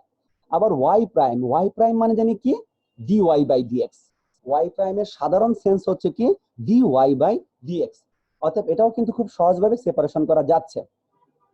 কিভাবে যাচ্ছে, আপনি যদি এই ফরম্যাটটাকে ভালোভাবে লেখেন, হয়তোবা তারা আসলে একটু সংক্ষিপ্ত লিখে ফেলছে। আপনি যে কাজটা করবেন, এই প্রথমে ওয়াই প্রাইমটাকে লিখবেন ডি ওয়াই বাই ডিএক্স, নিচে আছে ডিএক্স, তাহলে নিচের ডিএক্সটাকে আপনি আর গুণ করে দেন, তাহলে সে এক্স কিউবের ডান পাশে চলে যাবে। আর এক্স কিউবের সাথে যে ওয়াই স্কোয়ারটা আছে তাকে আপনি ডি ওয়াই এর নিচে নিয়ে আসেন, মানে হাতের বাম পাশে নিচে নিয়ে আসলে নিচেই চলে আসবে সে। তাহলে তাহলে ডি ওয়াই বাই কত হবে, y square equal to x cube into dx. অতএব আমার সেপারেশন হয়ে গেল, দুইটা দুই পাশে থাক, কোনো সমস্যা নাই, দুইটা দুই পাশে থাকতেই পারে। চাইলে আপনি এক পাশেও আনতে পারেন, চাইলে আপনি দুইটাকে দুই পাশে রেখেও কাজ করতে পারেন, যে কোনো এক পাশে প্লাস সি দিয়ে দিলেই হয়ে যাচ্ছে।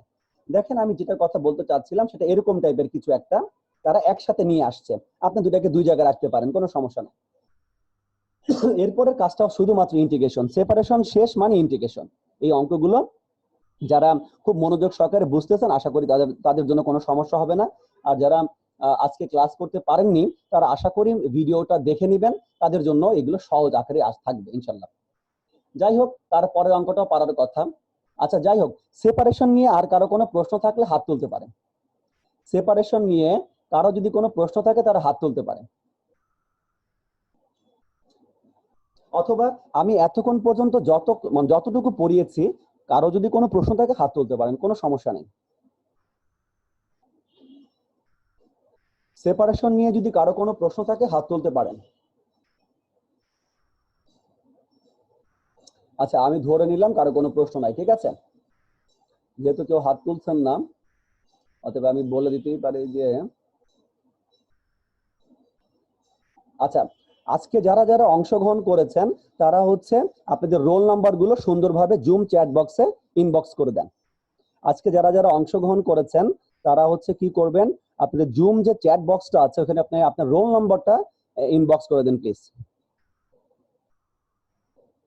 আচ্ছা, যাই হোক, আশা করি সেপারেশন বুঝতে পেরেছেন। হয়তোবা আমি খুব সহজ অঙ্কগুলো নিয়েই করাচ্ছি, এত সহজ অঙ্ক মনে পরীক্ষায় আসে না আসলে। আচ্ছা, অতএব আমার মনে হয় সেপারেশনের আইডিয়াটা আপনাদের ধীরে ধীরে ক্লিয়ার হয়ে গেছে। আমি চাইবো আপনারা আরো বেশি বেশি অঙ্কগুলো করবেন। তাহলে এখানে অনেক অঙ্ক দেওয়া আছে, এই অঙ্কগুলো ইম্পর্টেন্ট কিনা আমি তাও জানি না, এটা আপনাদের উপর আমি ছেড়ে দিলাম। ইন্টিগ্রেশন না পারলে আমি অর্ডিনারি ডিফারেন্সিয়ালের সবগুলো অঙ্ক পারি, আমি সবগুলো নিয়ম জানি, কিন্তু আমি ইন্টিগ্রেশন পারি না, তখন কিন্তু পরীক্ষার হলে চুপচাপ বসে থাকতে হবে। এই জন্য আমি বলতেছি এমন অঙ্কগুলো চুজ করেন যেটার মধ্যে ইন্টিগ্রেশন গুলোর মধ্যে একটু ভ্যারিয়েশন আছে, বা ইন্টিগ্রেশনের মধ্যে একটা টার্নিং পয়েন্ট আছে, বা একটু এক্সট্রা কারিকুলাম কিছু ইউজ করা লাগতে পারে। ঠিক আছে, অতএব আমি চাইবো আপনারা খুব ভালোভাবে ইন্টিগ্রেশন গুলো করেন। দেখেন এই যেখানে কত ইন্টিগ্রেশন আছে 4.7 এ, দেখেন এখানে কোনো আচ্ছা দেখেন সবাই খেয়াল করে দেখেন 4.7 এখানে কিভাবে আছে, dx by dt equal to x square minus 2x plus 2। অতএব এখানে কিন্তু y নাই, এখানে কি আছে, t আছে, এরকমও থাকতে পারে। অতএব আমাদের যে সব সময় ইন্ডিপেন্ডেন্ট ডিপেন্ডেন্ট ভেরিয়েবল যে x আর y হবে এমনটা নাও হতে পারে, t হতে পারে, p হতে পারে, w হতে পারে। এটা আপনাকে অঙ্ক দেখে বুঝতে হবে এবং আপনাকে সিলেক্ট করতে হবে কে ইন্ডিপেন্ডেন্ট আর কে ডিপেন্ডেন্ট। অতএব এই টাইপের ইন্টিগ্রেশন গুলো আশা করি আপনারা পারেন। এটা ক্যালকুলাসে এই ইন্টিগ্রেশন গুলো ছিল, আর সাধারণ ইন্টিগ্রেশন এগুলো পারা উচিত। আচ্ছা, এবার দেখেন 4.8, আমরা আমরা এতক্ষণ ধরে যতগুলো অ্যান্সার বের করছি এই 4.7 পর্যন্ত সবগুলো ছিল কি জেনারেল, আমরা জেনারেল সলিউশন বের করছি, কারণ সবগুলোর সাথে কি আছে, একটা করে আরবিট্রারি কনস্ট্যান্ট আছে। একটা কেন আছে, কারণ অর্ডার হচ্ছে 1। যাই হোক 4.8টাই দেখেন, 4.8 এর মধ্যে কি আছে, একটা তো ডিফারেনশিয়াল ইকুয়েশন আছেই, তার সাথে আবার এক্সট্রা কি দেওয়া আছে, একটা initial condition, I mean that একটা কন্ডিশন দেওয়া আছে। তাহলে আমাদের প্রথম চিন্তা ভাবনা থাকবে আমরা আমাদের ডিফারেনশিয়াল ইকুয়েশনকে সেপারেশন করতে পারি কিনা। যদি সেপারেশন করতে পারি তাহলে তাকে আমি একবার ইন্টিগ্রেশন করব। আমরা সেপারেশন করতে পেরেছি, এক্স গুলো এক্স এর জায়গায়, ওয়াই গুলো ওয়াই এর জায়গায়, একবার ইন্টিগ্রেশন করলাম। একবার ইন্টিগ্রেশন করার পরে আমার অ্যান্সারটা কি আসছে সবাই একটু ভালোভাবে দেখেন। অ্যান্সারটা কি আসছে, y square equal to 2e to the power x plus, মনে করেন যে কে আসছে, তারা কে ইকুয়াল টু -2 ধরছে। আসলে তারা কিন্তু অনেক বেশি পরিশ্রম করছে, আমার পার্সোনাল ধারণা এত পরিশ্রম করা দরকার ছিল না। যেভাবে ইন্টিগ্রেশন করবেন সি যেখানে থাকবে থাকুক, কোনো সমস্যা নাই। এখান থেকে যে অ্যান্সারটা আসবে ওই অ্যান্সারের মধ্যে আমরা কি করব, যে সকল জায়গায় x থাকবে ওইখানে আমি 0 বসাবো, যে সকল জায়গায় y থাকবে ওইখানে আমি 1 বসাবো। তাদের মধ্যে আমি যোগ বিয়োগ ভাগ গুণ যা যা লাগে সবকিছু করে কার মান বের করব, সি এর মানটা বের করব। সি এর মান বের করার পরে আবার কোথায় বসাবো, এখানেই বসাইতে হবে, যেখানে আমার জেনারেল সলিউশন ছিল ওইখানে সি এর মানটা বসাইতে হবে। বসানোর পর যে অ্যান্সারটা পাবো ওইটাই হচ্ছে আমার পার্টিকুলার সলিউশন। আশা করি বুঝতে পেরেছেন, এবং তারা ভিতরে কিন্তু আসলে অনেক কথা লিখেছে, এগুলো চাইলে আপনারা একটু দেখতে পারেন। বাস একটু ইজিলি চিন্তা করতে হবে, কারণ পরীক্ষার হলে আপনারা হয়তো বা অনেক বেশি সময় নাও পেতে পারেন। আচ্ছা, এরকম অসংখ্য অঙ্ক আছে, যেমন দেখেন 4.10, এই অঙ্কটা দেখে আমার একটু ভালো লাগতেছে। এটা এক্স এর অংশ, এটা হচ্ছে পুরোটা ওয়াই এর অংশ, একটা ইনিশিয়াল কন্ডিশন আছে। তাহলে আপনি চাইলেও খুব সুন্দরভাবে করতে পারেন। ঠিক আছে, এই দেখেন তারা কিন্তু পাই থেকে এক্স এখানে বসাইছে, তাই না, পাই থেকে এক্স এবং 0 থেকে ওয়াই। আমি চাইবো আপনারা এভাবে বসাবেন না। আমি আবারও রিকোয়েস্ট করব, কেউ কিন্তু এভাবে ডেফিনিট ইন্টিগ্রাল করার কোনো দরকার নাই।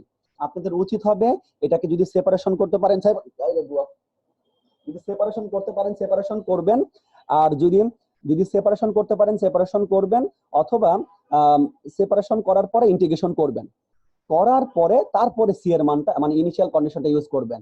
কিন্তু এভাবে যে দেখেন পাই থেকে এক্স, 0 থেকে পাই, তাহলে আপনাদের জন্য একটু কষ্ট হতে পারে আমার মনে হয়, কারণ অনেক সময় ডেফিনিট ইন্টিগ্রাল করতে গেলে এই রেঞ্জ অফ ইন্টিগ্রেশন অথবা লিমিট অফ ইন্টিগ্রেশনটা একটু ঝামেলা করে।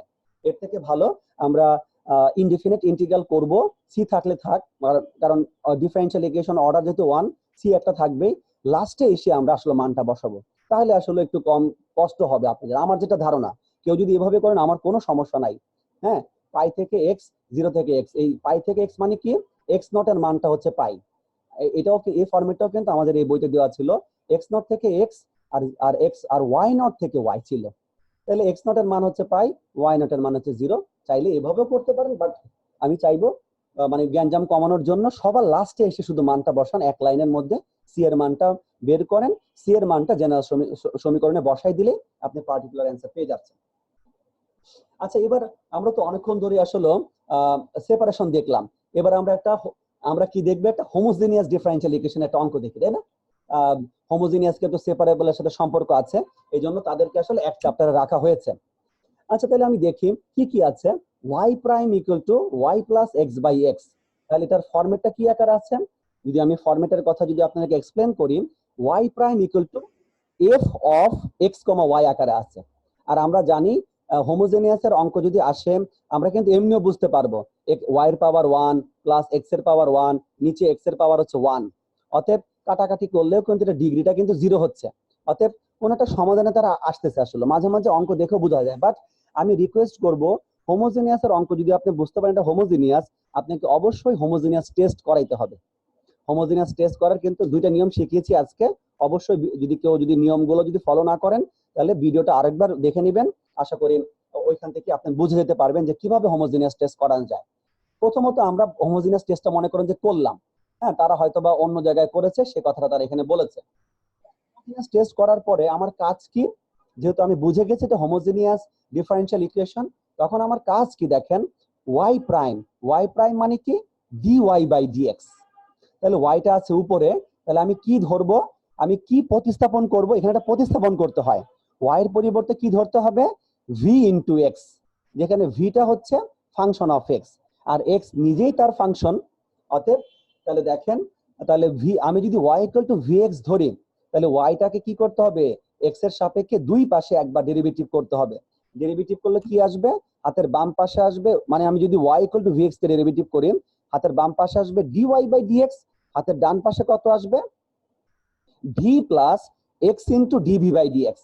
এই যে এটার কথা বলতেছি, v plus x into dv by dx আসবে। তারা আসলে এখানে অনেক কিছু দেখায় নাই, কারণ কি এই বইয়ের প্রথম দিকে এই জিনিসগুলো দেখানো হয়েছে, এই জন্য তারা এটা দেখায় নাই। আপনাদের উচিত তো, আপনারা তো অবশ্যই দেখাবেন এবং সবকিছু ডিটেলস লিখতে হবে। তাহলে দেখেন y প্রাইমের পরিবর্তে তারা কত বসিয়েছে, v plus x into dv by dx, আর ডান পাশে কত বসিয়েছে, যে সকল অংশে y আছে শুধুমাত্র ওইখানেই তারা কি বসিয়েছে, vx বসিয়েছে। ঠিক আছে, এবার একটু ভালোভাবে খেয়াল করে দেখেন, এখানে যে কাজটা হচ্ছে এই কাজটা সবার জন্য সত্য।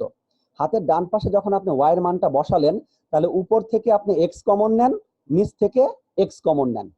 আমি আবারও বলতেছি ব্যাপারটা কি দাঁড়ালো, উপর থেকে x কমন নিবেন, নিচ থেকে নিচে তো একটাই x আছে, আর কমন নেওয়ার কি আছে।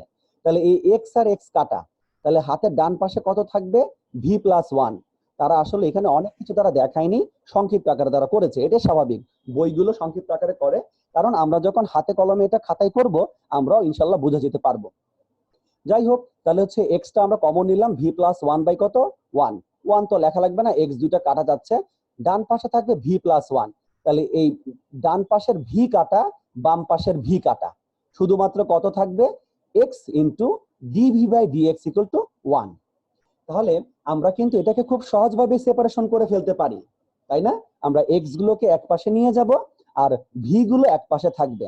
খেয়াল করে দেখেন, যখন আমি y ইকুয়াল টু vx বসিয়েছি তখন কিন্তু এখানে কিন্তু y নাই, এখানে কে কে আছে, x আর v আছে। ঠিক আছে, তাহলে আমি এখন কি করব, এই ছোট অংশটাকে এই দেখেন সেপারেশন করে ফেলছি, x গুলো এক জায়গায় আর v গুলো এক জায়গায় আছে। তাহলে প্রথম অংশটাকে x এর সাপেক্ষে ইন্টিগ্রেশন করব, এবং অবশ্যই আমরা এই সমীকরণটা আসার পরে নিচে একটা লাইন লিখতে হবে। আমরা কোন লাইন লিখবো, which is a separable ordinary differential equation in x and v। এই কথার মানে কি, এটা হচ্ছে একটা অর্ডিনারি, এটা একটা সেপারেবল ডিফারেনশিয়াল ইকুয়েশন যেখানে এর ভেরিয়েবল হচ্ছে দুইটা, একটা হচ্ছে x, একটা হচ্ছে v। এই কথাটা সুন্দরভাবে লিখে দিতে হবে, কারণ বইতে হয়তো বা তারা নাও লিখতে পারে। ঠিক আছে, তাহলে দেখেন আমরা যে কাজটা করব, প্রথম অংশকে x এর সাপেক্ষে ইন্টিগ্রেশন করব, দ্বিতীয় অংশকে v এর সাপেক্ষে ইন্টিগ্রেশন করব, আর যেহেতু অর্ডার ছিল 1 অতএব আমরা একটা c দিব। ইন্টিগ্রেশন ভালোভাবে করেন, ইন্টিগ্রেশন করার পরে আপনার প্রথম অংশের জন্য অ্যান্সার আসবে ln x মাইনাস দ্বিতীয় অংশে 1 আছে, এটার জন্য শুধু আসবে v ইকুয়াল টু কত আসবে, c আসলো। অতএব অ্যান্সারটা এরকম কিছু একটা হবে। কিন্তু এখানে একটা কিন্তু আছে, আমার মূল অঙ্কে কিন্তু ভি ছিল না, আমি একটা প্রতিস্থাপন করেছিলাম, আমি একটা কি করেছিলাম, সাবস্টিটিউশন করেছিলাম y ইকুয়াল টু vx। অতএব এই ভি এর পরিবর্তে আপনাকে মান বসাইতে হবে। ভি এর পরিবর্তে আমরা কত বসাবো এখানে, y বাই x, এই যে লেখা আছে। ভি এর পরিবর্তে আপনি শুধুমাত্র y বাই x লিখে দেন, আর ওইখানে সি থাকুক। তারা কিন্তু এক্সট্রা অনেক কাজ করেছে, দেখছেন, এক্সট্রা কাজগুলো না করলেও চলবে, ঠিক আছে। অতএব আপনি শুধুমাত্র ভি এর মানটা বসাই দেন y বাই x, ওইটাই হচ্ছে আপনার কাঙ্ক্ষিত অ্যান্সার। আমি রিকোয়েস্ট করব সবাইকে ঠিক একইভাবে তার পরের অঙ্কগুলো করতে। পরের অঙ্কগুলো কিন্তু ধীরে ধীরে একটু কমপ্লেক্সিটি বাড়বে, এটাই স্বাভাবিক ব্যাপার, কমপ্লেক্সিটি বাড়বে, এটা বাড়তেই পারে, অস্বাভাবিক কিছু না।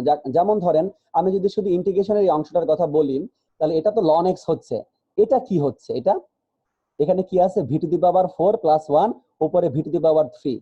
আপনাদের হয়তোবা মনে আছে ইন্টিগ্রেশনের একটা খুব সুন্দর একটা ফর্মুলা আছে, নিচে যে ফাংশন থাকবে তার ডেরিভেটিভ যদি উপরে থাকে তার অ্যান্সারটা হবে লন অফ নিচের ফাংশন। এটা আমরা সবাই জানি কম বেশি, যারা জানি না সবাই জানি, হয়তোবা দুই একজন আমরা ভুলে গেছি, সেই ভুলে যাওয়া জিনিসগুলো একটু মনে করতে হবে। লাস্ট ক্লাসে আমি হয়তোবা বলেছিলাম ইন্টিগ্রেশনের কিন্তু সবগুলো ফর্মুলা নিজের পাশে রাখতে হবে। আর যেখানেই অনলাইন ক্লাস করেন না কেন নিজের সাথে কিন্তু একটা খাতা কলম রাখতে হবে, টিচার কোন কোন টপিকস গুলো পড়াচ্ছে, সম্ভব হলে কোন কোন অঙ্কগুলো করাচ্ছে। অঙ্কগুলোর প্রসিডিওর লেখার দরকার নাই, কিন্তু মিনিমাম যদি অঙ্কটাকেও যদি খাতার মধ্যে টুকে রাখেন বা লিখে রাখেন, এটা আপনার বেনিফিট দিবে।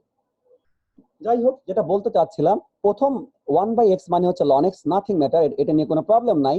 কিন্তু নিচে কি দেখলাম, V to the power 4 plus 1 আর উপরে ভি টু দি পাওয়ার 3। অতএব নিচের ফাংশনটাকে আপনি ভি এর সাপেক্ষে একবার ডেরিভেটিভ করেন, কত পাচ্ছেন, 4 ইন্টু ভি টু দি পাওয়ার 3। অতএব বোঝা যাচ্ছে উপরে আছে কত, ভি টু দি পাওয়ার 3, তাহলে এখানে কতর ঘাটতি আছে, একটা 4 এর ঘাটতি আছে। আপনি উপরে একটা 4 দেন আর তার সাথে কি করে দেন, 1/4 গুণ আকারে দিয়ে দেন, তারপর এটাকে ইন্টিগ্রেশন করেন, আপনি এরকম একটা অ্যান্সার পাবেন, 1/4 into ln V to the power 4 plus 1 equal to C. ঠিক আছে, এটাই হচ্ছে আপনার কাঙ্ক্ষিত অ্যান্সার। কিন্তু কিন্তু যেহেতু এটা হোমোজিনিয়াস অঙ্ক, মান বসাইতে হবে। এই অঙ্কের জন্য ভি এর মানটা হচ্ছে y by x, y by x বসিয়ে দেন, সেটাই কাঙ্ক্ষিত অ্যান্সার আপনি এখান থেকে পেয়ে যাচ্ছেন।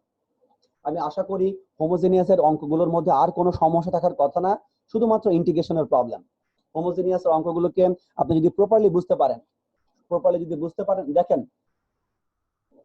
তারা কিন্তু এখানে একটা অঙ্ক দিচ্ছে, তাই না, এখানে দেখেন x কিন্তু উপরে আছে, তাহলে x উপরে থাকলে আমরা আমাদের প্রতিস্থাপনের জন্য মানে হোমোজিনিয়াস, আমরা যেহেতু বুঝতে পেরেছি এটা হোমোজিনিয়াস অঙ্ক, কিভাবে বুঝতে পারলাম, দেখেন x এর উপরে পাওয়ার 1, y এর উপরে 3, দুটাকে যোগ করলে কিন্তু 4।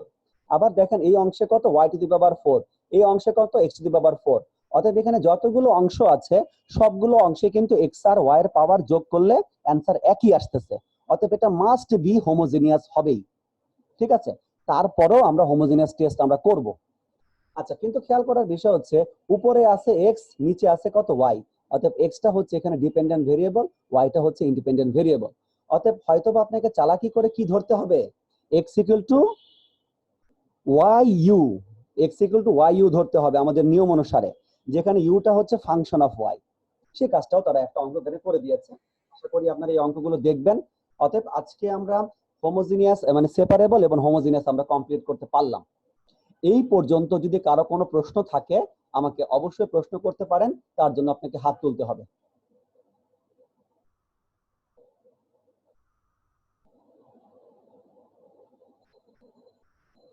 কারো যদি প্রশ্ন থাকে তো হাত তুলতে পারেন। কিন্তু আবারও বললাম, আমি অঙ্কগুলো যত সহজে এক্সপ্লেন করতেছি, যখন করতে যাবেন অত সহজ কিন্তু মনে হবে না। আর পরীক্ষায় কিন্তু বেশি একটা সহজ অঙ্ক আসে না। তারা পরীক্ষায় এমন অঙ্ক দিবে, আপনি ওই মেথডটা ভালোভাবে পারেন কিনা সেটা তারা পরিপূর্ণভাবে যাচাই করবে। এবং দেখবেন যে প্রত্যেকটা মেথডের মধ্যেই কিন্তু আমি 2টা করে অপশনের কথা বলতেছি। অতএব এখানেও কিন্তু আপনার একটু কমপ্লেক্সিটি বা একটা প্যাচ লাগতে পারে। এই জন্য রিকোয়েস্ট করব, আমি যতগুলো ফরম্যাটের কথা বলবো, আমি কিন্তু একটা মেথডের মধ্যে 2টা ফরম্যাটের কথা বলবো, 3টা ফরম্যাটের কথা বলতে পারি।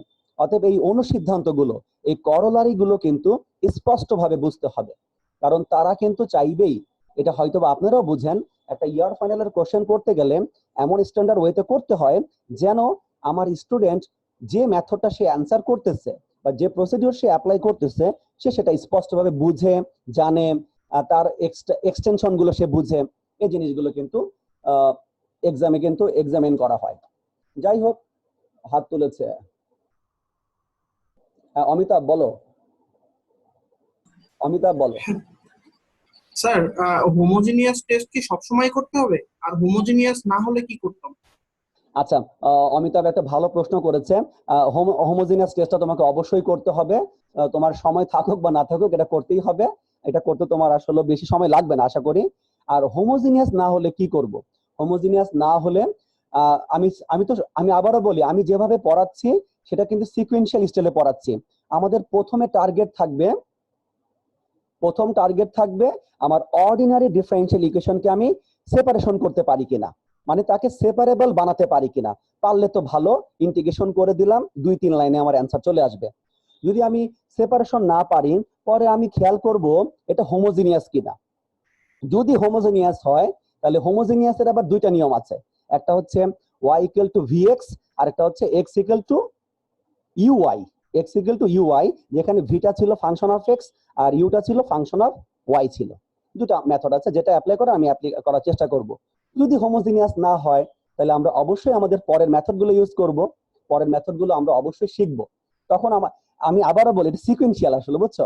প্রথমে সেপারেশন, যদি মানে এটা কিন্তু তোমাকে কুইক, আর তোমাকে এই জিনিসটা পরোক্ষ করার জন্য যেটা তোমাকে হেল্প করবে সেটা হচ্ছে তোমাকে খুঁজতে হবে তারা যে অঙ্কগুলো করতে দিচ্ছে ওই অঙ্কগুলোর মধ্যে কোনো হিন্টস আছে কিনা। হিন্টস মানে কি? তারা কোনো ডেফিনিশন চাইছে কিনা। কারণ তুমি কতগুলো মেথড মনে রাখবা, তুমি মেথড তুমি পারো, কিন্তু অঙ্ক দেখে কোন মেথডটা অ্যাপ্লাই করব এই 2.5 ঘন্টার মধ্যে কিন্তু টাফ। এই জন্য তোমাকে খুঁজতে হবে প্রশ্নের মধ্যে কি কোনো ডেফিনিশন চাইছে, তারা কি হোমোজেনিয়াস এর ডেফিনিশন চাইছে, তারা কি হোমোজেনিয়াস একটা থিওরাম আছে, দেখি আমি কোন কোন রাইটারের বইতে আছে, আমি দেখবো হোমোজেনিয়াস একটা থিওরাম আছে, বুঝছো? আমরা যে বলতেছি y ইকুয়াল টু vx বসালে কি হয়, হোমোজেনিয়াস ইকুয়েশন কনভার্ট হয়ে যায় কিসে, সেপারেবলে।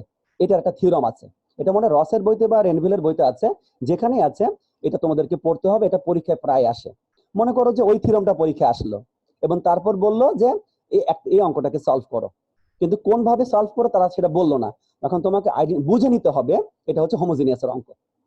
কিন্তু হোমোজেনিয়াসের মাধ্যমে যদি আমরা সলভ করতে না পারি, তাহলে আমরা পরবর্তী মেথড গুলো ট্রাই করব। কারণ তোমাকে যে ডিফারেন্সিয়াল ইকুয়েশন দিয়ে দিবে সেটা কোনো না কোনো মেথড দ্বারা সলভ করার যোগ্যতা রাখবে সে। আমরা পরবর্তী মেথড বলতে কি বোঝাতে যাচ্ছি, সেটা লিনিয়ার হতে পারে, সেটা বার্নৌলি হতে পারে, সেটা হচ্ছে এক্সাক্ট হতে পারে। আবার এক্সাক্টের ভিতরে আবার কি কনসেপ্ট আছে, ইন্টিগ্রেটিং ফ্যাক্টরের কনসেপ্ট আছে। ওইখানে হয়তোবা আমি তোমাদের 3টা অথবা 4টা মানে এক্সটেনশন দেখাবো, যে কোনো একটা ইকুয়েশন যদি এক্সাক্ট না হয় তখন আমরা কিভাবে ইন্টিগ্রেটিং ফ্যাক্টর গুলো বের করি, এবং ইন্টিগ্রেটিং ফ্যাক্টর বের করার মাধ্যমে কিভাবে আমরা একটা নন এক্সাক্ট ইকুয়েশনকে আমরা এক্সাক্ট বানিয়ে ফেলি, এটা আমরা দেখাবো। অতএব হোমোজিনিয়াস যদি না হয় তাহলে আমাকে পরবর্তী মেথড গুলোকে চুজ করতে হবে। কিন্তু আমি এত চুজ করতে গেলে কিন্তু আমরা সময় পাবো না। এই জন্য তোমাদেরকে রিকোয়েস্ট করতেছি, প্রত্যেকটা ডেফিনিশন মানে ওই চ্যাপ্টারের মধ্যে কোনো থিওরাম আছে কিনা থিওরাম গুলো পড়ে ফেলো, এবং কত রকমের করলারি বা অনুসিদ্ধান্ত আছে সবকিছু পড়ে ফেলো। কারণ এখানে আমি যত সুন্দরভাবে বলে ফেলতেছি যে এটা এইভাবে করবা, এটা এইভাবে করবা, সবকিছু ঠিক আছে, আমার কাছে মনে হয় ম্যাক্সিমাম স্টুডেন্ট যেখানে আটকা পড়ে সেটা হচ্ছে ইন্ট্রিগেশন এবং হচ্ছে টাইমটা খুবই ইম্পর্টেন্ট। 2.5 ঘন্টা আমার কাছে খুবই কম মনে হয়েছে। আমি হইলে, আমার যদি ক্ষমতা থাকতো আমি তোমাদেরকে 3 ঘন্টা সময় দিতাম মিনিমাম, কিন্তু 2.5 ঘন্টা আসলেই কম। আমি সবসময় রিকোয়েস্ট করি কমিটিকে যে প্রশ্ন এমন ভাবে দিবেন যেন যারা 2.5 ঘন্টার মধ্যে মানে শেষ করতে পারে। কিন্তু মাঝে মাঝে দেখা যায় হয়তোবা কমিটি আমার কথা শুনে মাঝে মাঝে নাও শুনতে পারে। এই জন্য তারপরও আমি চাই তোমরা 2.5 ঘন্টার মধ্যে যেন 5 সেট পারফেক্ট ভাবে অ্যান্সার করতে পারো। যাই হোক, আমি আশা করি অমিতাভ তোমার প্রশ্ন পেয়েছো। হোমোজেনিয়াস যদি না হয় আমাকে পরবর্তী মেথড চুজ করার দিকে, মানে পরবর্তী মেথড যদি স্যাটিসফাই করে, মানে ওই ডিফারেন্সিয়াল ইকুয়েশনটাকে পরবর্তী যে মেথড গুলো আছে ওইটার কোন একটা ফরম্যাট আমাকে ফেলতে হবে। এই জন্য ফরম্যাট গুলো খুবই ইম্পর্টেন্ট, যে স্ট্যান্ডার্ড ফরম্যাট গুলোর আমি কথা বলতেছি বারে, এগুলো খুবই ইম্পর্টেন্ট। এগুলো কিন্তু আমাদেরকে একটু মনে রাখতে হবে। যাই হোক, তাহলে আমি মনে করি আজকে আমাদের এই পর্যন্তই থাকা উচিত। আজকে আমরা যতটা সম্ভব আমি ফার্স্ট অর্ডারের যতগুলো ফরম্যাট ছিল সবগুলো ফরম্যাট ব্যাখ্যা করে মানে মোটামুটি বলেছি। তার সাথে সাথে আজকে আমরা কি শিখলাম, যে যদি আমার কোন একটা ডিফারেন্সিয়াল ইকুয়েশন যদি সেপারেবল হয়, তাকে আমরা সরাসরি একবার ইন্টিগ্রেশন করে ফেলবো, একবার এক্স এর সাপেক্ষে, একবার ওয়াই এর সাপেক্ষে, অথবা তাদের মধ্যে যে ইন্ডিপেন্ডেন্ট আর ডিপেন্ডেন্ট ভেরিয়েবল দেওয়া থাকবে তাদের সাপেক্ষে আমরা ইন্টিগ্রেশন করব। আর যদি হোমোজিনিয়াস হয়, তাহলে হোমোজিনিয়াসকে আমাদের কনভার্ট করতে হয় কিসে, সেপারেবল ডিফারেন্সিয়াল ইকুয়েশনে। আর সেপারেবল কিভাবে সলভ করতে আমরা জানি, একবার ইন্টিগ্রেশন করতে হবে। আবার যেহেতু হোমোজিনিয়াসকে কনভার্ট করলাম সেপারেবলে, সেখানে একটা প্রতিস্থাপন ছিল। লাস্টে যখন সেপারেবলের মাধ্যমে আমি ইন্টিগ্রেশন শেষ করলাম, করার পরে আমাকে দেখতে হবে আমার অঙ্কের মধ্যে যে যে ভেরিয়েবল গুলো ছিল, আমার অ্যান্সারের মধ্যে সেই সেই ভেরিয়েবল গুলো আছে কিনা। যদি অন্য কোনো ভেরিয়েবল থাকে, অবশ্যই আমাকে আবার প্রতিস্থাপন ইউজ করতে হবে। আচ্ছা, যাই হোক, কারো যদি আরো কোনো যদি প্রশ্ন থাকে, প্রশ্ন করতে পারো আমাকে।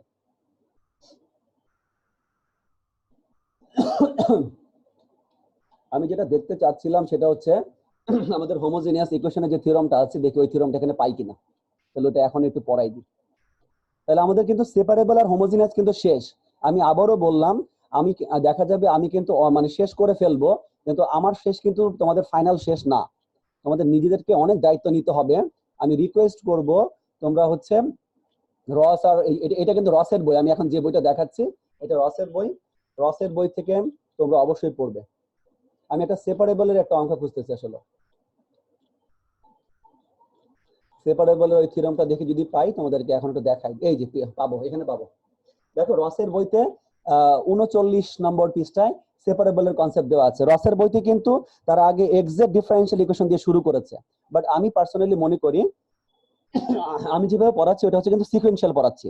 আগে সেপারেবল, তারপর হোমোজেনিয়াস, তারপরে আমরা হয়তোবা এক্সাক্টে যাব, এরপরে হয়তোবা আমরা রিডিউসিবল হোমোজেনিয়াসে যাব আর কি। আচ্ছা দেখি আগে সেপারেবলের থিওরামটা আছে কিনা। সেপারেবলের থিওরামটা তো এখানে পেলাম না, দেখি থিওরামটা। সরি, আমি তো সরি, সেপারেবলের থিওরাম না, তো হোমোজেনিয়াসের থিওরাম খুঁজতেছি আসলে। এই দেখো হোমোজেনিয়াসের ডেফিনিশন তারা এখানে দিয়েছে, কিন্তু তোমরা দুইটা বই কমপ্লিট করে পড়বা। আমি যে এই যে এই থিওরামটা, এটা পরীক্ষায় প্রায় আসে। এই যে সবাই দেখো, এই থিওরামটা হচ্ছে 2.3, এটা কিন্তু পরীক্ষায় কিন্তু প্রায় আসে। এটা প্রুফটাও কিন্তু এখানে দেওয়া আছে, খুবই ছোট প্রুফ, বাট এটা তোমরা করবা। এই যে খুবই ছোট একটা ইজিয়েস্ট একটা প্রুফ, এটা পরীক্ষায় প্রায় আসে। তোমাকে আমি যেটা বলতে চাচ্ছিলাম, মনে করো যে এই থিওরামটা দিল, তার সাথে একটা অঙ্ক দিয়ে দিল, তোমার বোঝা উচিত তোমাকে তারা যে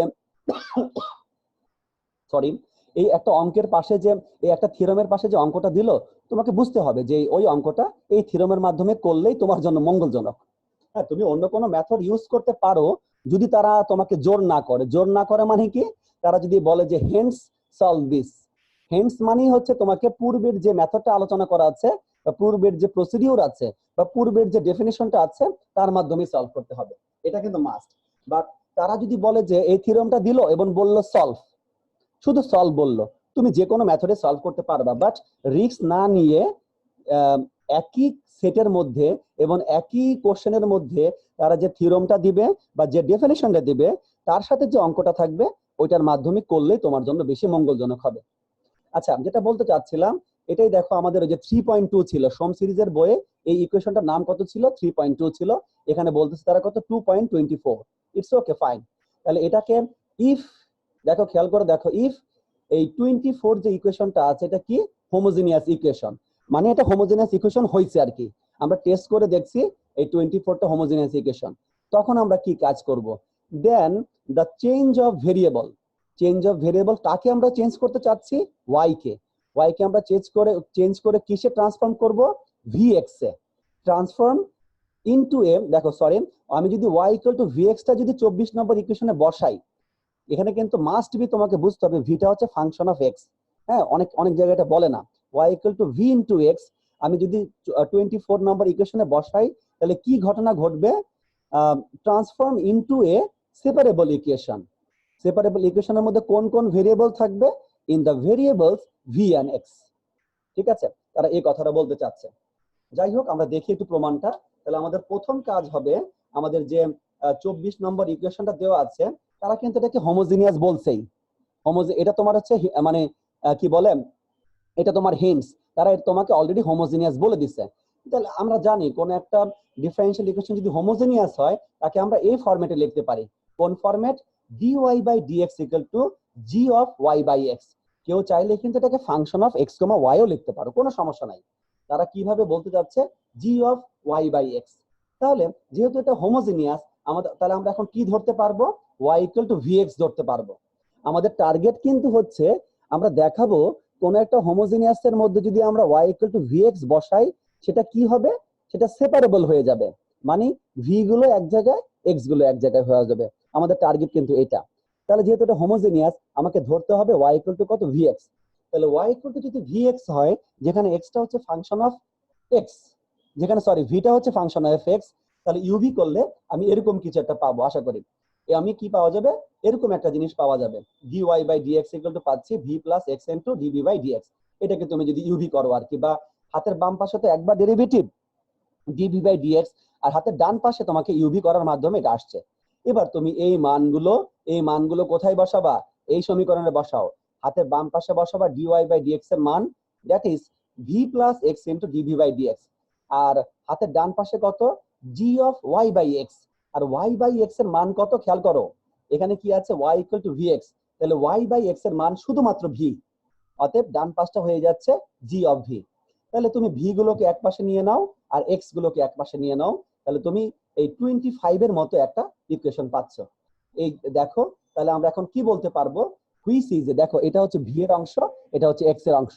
আমরা বলবো কি which is a separable ordinary differential equation. অতএব আমরা তাহলে সরাসরি বলতে পারবো। এরপরে কাজ কিন্তু একবার ইন্টিগ্রেশন করা, একবার ইন্টিগ্রেশন করা, একবার। আমার কিন্তু ইন্টিগ্রেশন করা কিন্তু টার্গেট না, আমার কিন্তু এখানে কিন্তু আমার প্রমাণ শেষ। এই যে কিউইডি, কিউইডি মানে কি, আমার এখানেই প্রমাণ শেষ, প্রুভড, এখানে প্রমাণ শেষ। কারণ আমার থিওরামে বলছে কি যে আপনার কাছে যদি হোমোজিনিয়াস ইকুয়েশন থাকে, তাহলে আপনি যদি ওয়াই এর পরিবর্তে যদি ভিএক্স বসান আপনি সেপারেবল পাবেন। আমার টার্গেট হচ্ছে সেপারেবল প্রমাণ করা। আসলে সত্যি কথা বলতে যেটা, আমি তো সেপারেবল প্রমাণ করতে পেরেছি, এখানেই আমার অ্যান্সার শেষ। বাট তারা যেটা করলো, যেহেতু এটা সেপারেবল, তাহলে প্রথম অংশকে ভি এর সাপেক্ষে ইন্টিগ্রেশন করো, দ্বিতীয় অংশকে এক্স এর সাপেক্ষে ইকুয়াল টু একটা সি। ইন্টিগ্রেশন করতে পারলে অ্যান্সারটা এরকম জাতীয় কিছু একটা আসতে পারে। ঠিক আছে, যাই হোক আমি থিওরামটা দেখাই দিলাম, থিওরামটা পরীক্ষায় আসে। কারো যদি কোনো প্রশ্ন থাকে প্রশ্ন করতে পারো। আজকে আমরা সেপারেবল আর হোমোজিনিয়াস শেষ করলাম। আমরা নেক্সট ক্লাসে হয়তোবা এক্সজেড ধরবো, ঠিক আছে, এবং এক্সজেড এর কতগুলো অনুসিদ্ধান্ত আছে সেগুলো ধরার চেষ্টা করব। আমি আমার মতো করে শেষ করতেছি, তুমি তোমার মতো করে শেষ করতে হবে। প্রত্যেকটা চ্যাপ্টার থেকে, প্রত্যেকটা মেথড থেকে তোমাকে 8 থেকে 10টা করে অঙ্ক করতে হবে। এবং অবশ্যই কোনো রকম ছোট অঙ্কগুলো না করলেও চলবে।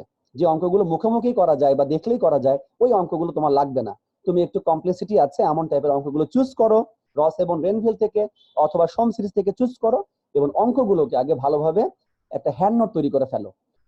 সেপারেবলের জন্য একটা হ্যান্ড নোট, হোমোজেনিয়াস একটা হ্যান্ড নোট তৈরি করে ফেলো, ভালো কিছু হবে।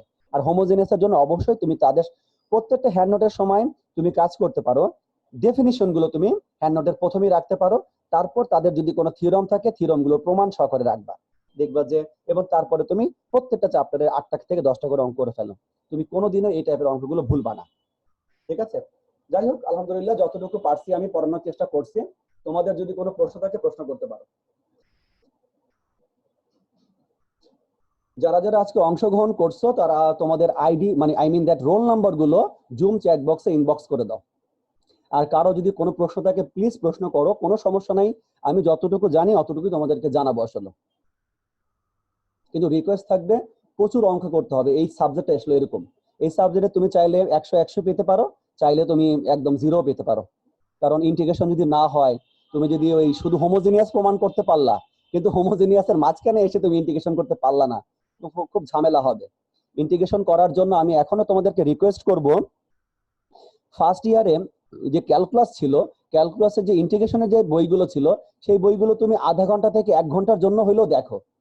প্রত্যেকটা মেথড থেকে, ইন্টিগ্রেশনের প্রত্যেকটা নিয়ম থেকে তুমি একটা করে অঙ্ক দেখো, করতে হবে এমনটা না। তুমি ইন্টারও কিন্তু একই টাইপের অঙ্কগুলো করছো বা একই স্টাইলের করছো, কিন্তু অনার্সে এসে হয়তোবা আরেকটু এক্সটেন্ডেড কিছু ইন্টিগ্রেশন করেছো। এবং সব সময় ফর্মুলাগুলো সাথে থাকতে হবে।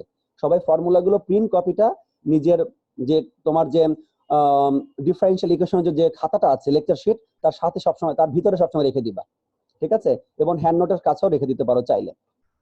ওকে, ভালো থাকো। কারো যদি প্রশ্ন থাকে হাত তুলতে পারো, আর না হলে যাদের কোনো প্রশ্ন নাই তারা লিভ নিতে পারো। সবাইকে ধন্যবাদ। আশা করি নেক্সট ক্লাসেও নেক্সট উইকে ইনশাল্লাহ দেখা হবে। তোমরা হচ্ছে পড়তে থাকো, অঙ্ক করতে থাকো। কোনো অঙ্কে যদি প্রবলেম হয় আমার সাথে শেয়ার করতে পারো। চাইলে জুম ক্লাসে, আমাদের যে জুম ক্লাসটা হচ্ছে, আমি তো 1.5 ঘন্টা টাইম দিয়েছিলাম, দরকার হলে লাস্টের 15 মিনিট আমরা তোমাদের প্রবলেম নিয়ে আলোচনা করতে পারি। কিন্তু তুমি যদি শুধু আমাকে প্যাকেজ, শুধু যদি অঙ্কটা শুধু প্যাকেজ প্যাকেজ শুধু যদি অঙ্ক দেখাও তাহলে কিন্তু হবে না। তুমি যে চেষ্টা করেছো, তুমি চেষ্টা করার কোথায় পারো নাই, তুমি সেটা আমাকে মানে ফুল জিনিসটা দেখাইতে হবে। তুমি চাইলে আমি তোমাকে শেয়ার করার অপশন তোমার জন্য আমি উন্মুক্ত করে দিব। তুমি চাইলে আগে থেকেই মোবাইলে ছবি তুলে রাখতে পারো যে স্যার আমি এই একটা অঙ্ক ট্রাই করেছি বা 2টা অঙ্ক ট্রাই করেছি, আমি অঙ্কের 50% করেছি, আমি 50% কোনো একটা জায়গায় আটকাই গেছি বা পারতেছি না, স্যার আমি কি করতে পারি। আমি যদি জানি আমি অবশ্যই তোমাদেরকে বলবো। এবং তুমি যদি মোবাইলে ছবি তুলে রাখো বা তুমি তোমার কম্পিউটারে যদি ওটা ছবি তোলা থাকে, তুমি চাইলে এখানে শেয়ার করতে পারো, তোমার বন্ধুরাও দেখলো। আমি স্ক্রিন শেয়ারের অপশনটা তোমাকেও তোমার জন্য উন্মুক্ত করে দেবো। ঠিক আছে? রাশিদ, রাশিদ বলো। নাইম বলো। স্যার বইয়ের নামটা কি বলছিলেন, একটু আরেকবার বলবেন? কোনটা, দেশীয় নাকি বিদেশীয়? স্যার আপনি যেটা দিয়ে করাচ্ছেন অঙ্কগুলো যেখান থেকে করলে ভালো হবে। আচ্ছা ঠিক আছে, আমি কিন্তু রিকোয়েস্ট করব, যখন মানে ক্লাসে বসবা, যে কোনো টিচারের ক্লাসে বসবা, বিশেষ করে আমার ক্লাসে বসলে মূল টার্গেট হচ্ছে তোমার হচ্ছে কিওয়ার্ডস গুলো। কিওয়ার্ডস মানে কি, যেমন হোমোজিনিয়াস, ডিফারেন্সিয়াল ইকুয়েশন। স্যার আজকে কি পড়াইছে? হোমোজিনিয়াস পড়াইছে। তুমি যে কোনো বই থেকে পড়ো, কোনো সমস্যা নাই, সব জায়গায় একই জিনিস। স্যার আজকে কি পড়াইলো? সেপারেবল। সেপারেবলটা আমি যে কোনো বই থেকে পড়বো। তারপরেও আমার কাছে যদি বই চাও, বই দিব। আজকে যে বইগুলো ছিল, একটা ছিল রসের বই ছিল, যে লাস্টের যে থিওরামটা পড়ালাম। আর প্রথম দিকে যে বইগুলো ছিল ওইটা ছিল সোম সিরিজের বই। তোমরা ইন্টারনেটে যদি একটা ঘাটো, যে সোম সিরিজের বইটা ইজিলি ডাউনলোড করতে পারবা। তারপরও আমি যেহেতু প্রোভাইড করতেছি, তুমি যদি একসাথে মানে বইটা পেতে চাও আগে আগে, তুমি চাইলে আগে আগে ডাউনলোড করে নাও। আমি হয়তো বা এটা চ্যাপ্টার ওয়াইজ তোমাদেরকে প্রোভাইড করব, আমি একসাথে বই দিব না। ঠিক আছে নাইম? ঠিক আছে Naim? Yes sir, thank you sir. হ্যাঁ, সোম সিরিজের বই। হ্যাঁ, সোম সিরিজের বইটা কি হয়, একটু স্ট্যান্ডার্ড আসলে বেশি। তারা আসলে অনেক সংক্ষিপ্ত আকারে অনেক বেশি এক্সপ্রেস করতে পারে। সোম সিরিজের বইটা আসলে টিচারদের জন্য ভালো। কিন্তু আমি বিশ্বাস করি তোমরা রস আর রেনভিলের বইটাই পড়বা। রেনভিল থেকে রসটা আমার বেশি পছন্দ। রেনভিল একটু কমপ্লেক্সিটি বেশি করে, বাট রেনভিল তাদেরই পড়া উচিত যারা রসটা আগে পড়ে ফেলছো। রেনভিলের মধ্যে একটু এক্সট্রাঅর্ডিনারি অনেক ব্যাপার আছে। এটা ভালো, এটা খারাপ না, বাট এটা হচ্ছে আগে সবকিছু শেখার পরে রেনভিল পড়লে বেশি মজা পাবা। সবাইকে ধন্যবাদ। হ্যাঁ, নাইম ধন্যবাদ প্রশ্ন করার জন্য। আর ইনশাল্লাহ দেখা হবে সবার সাথে নেক্সট উইকে। সবাই ওই পর্যন্ত ভালো থাকো, সুস্থ থাকো, আর হচ্ছে যে ম্যাথমেটিক্সের সাথে থাকো। ওকে, আল্লাহ হাফেজ।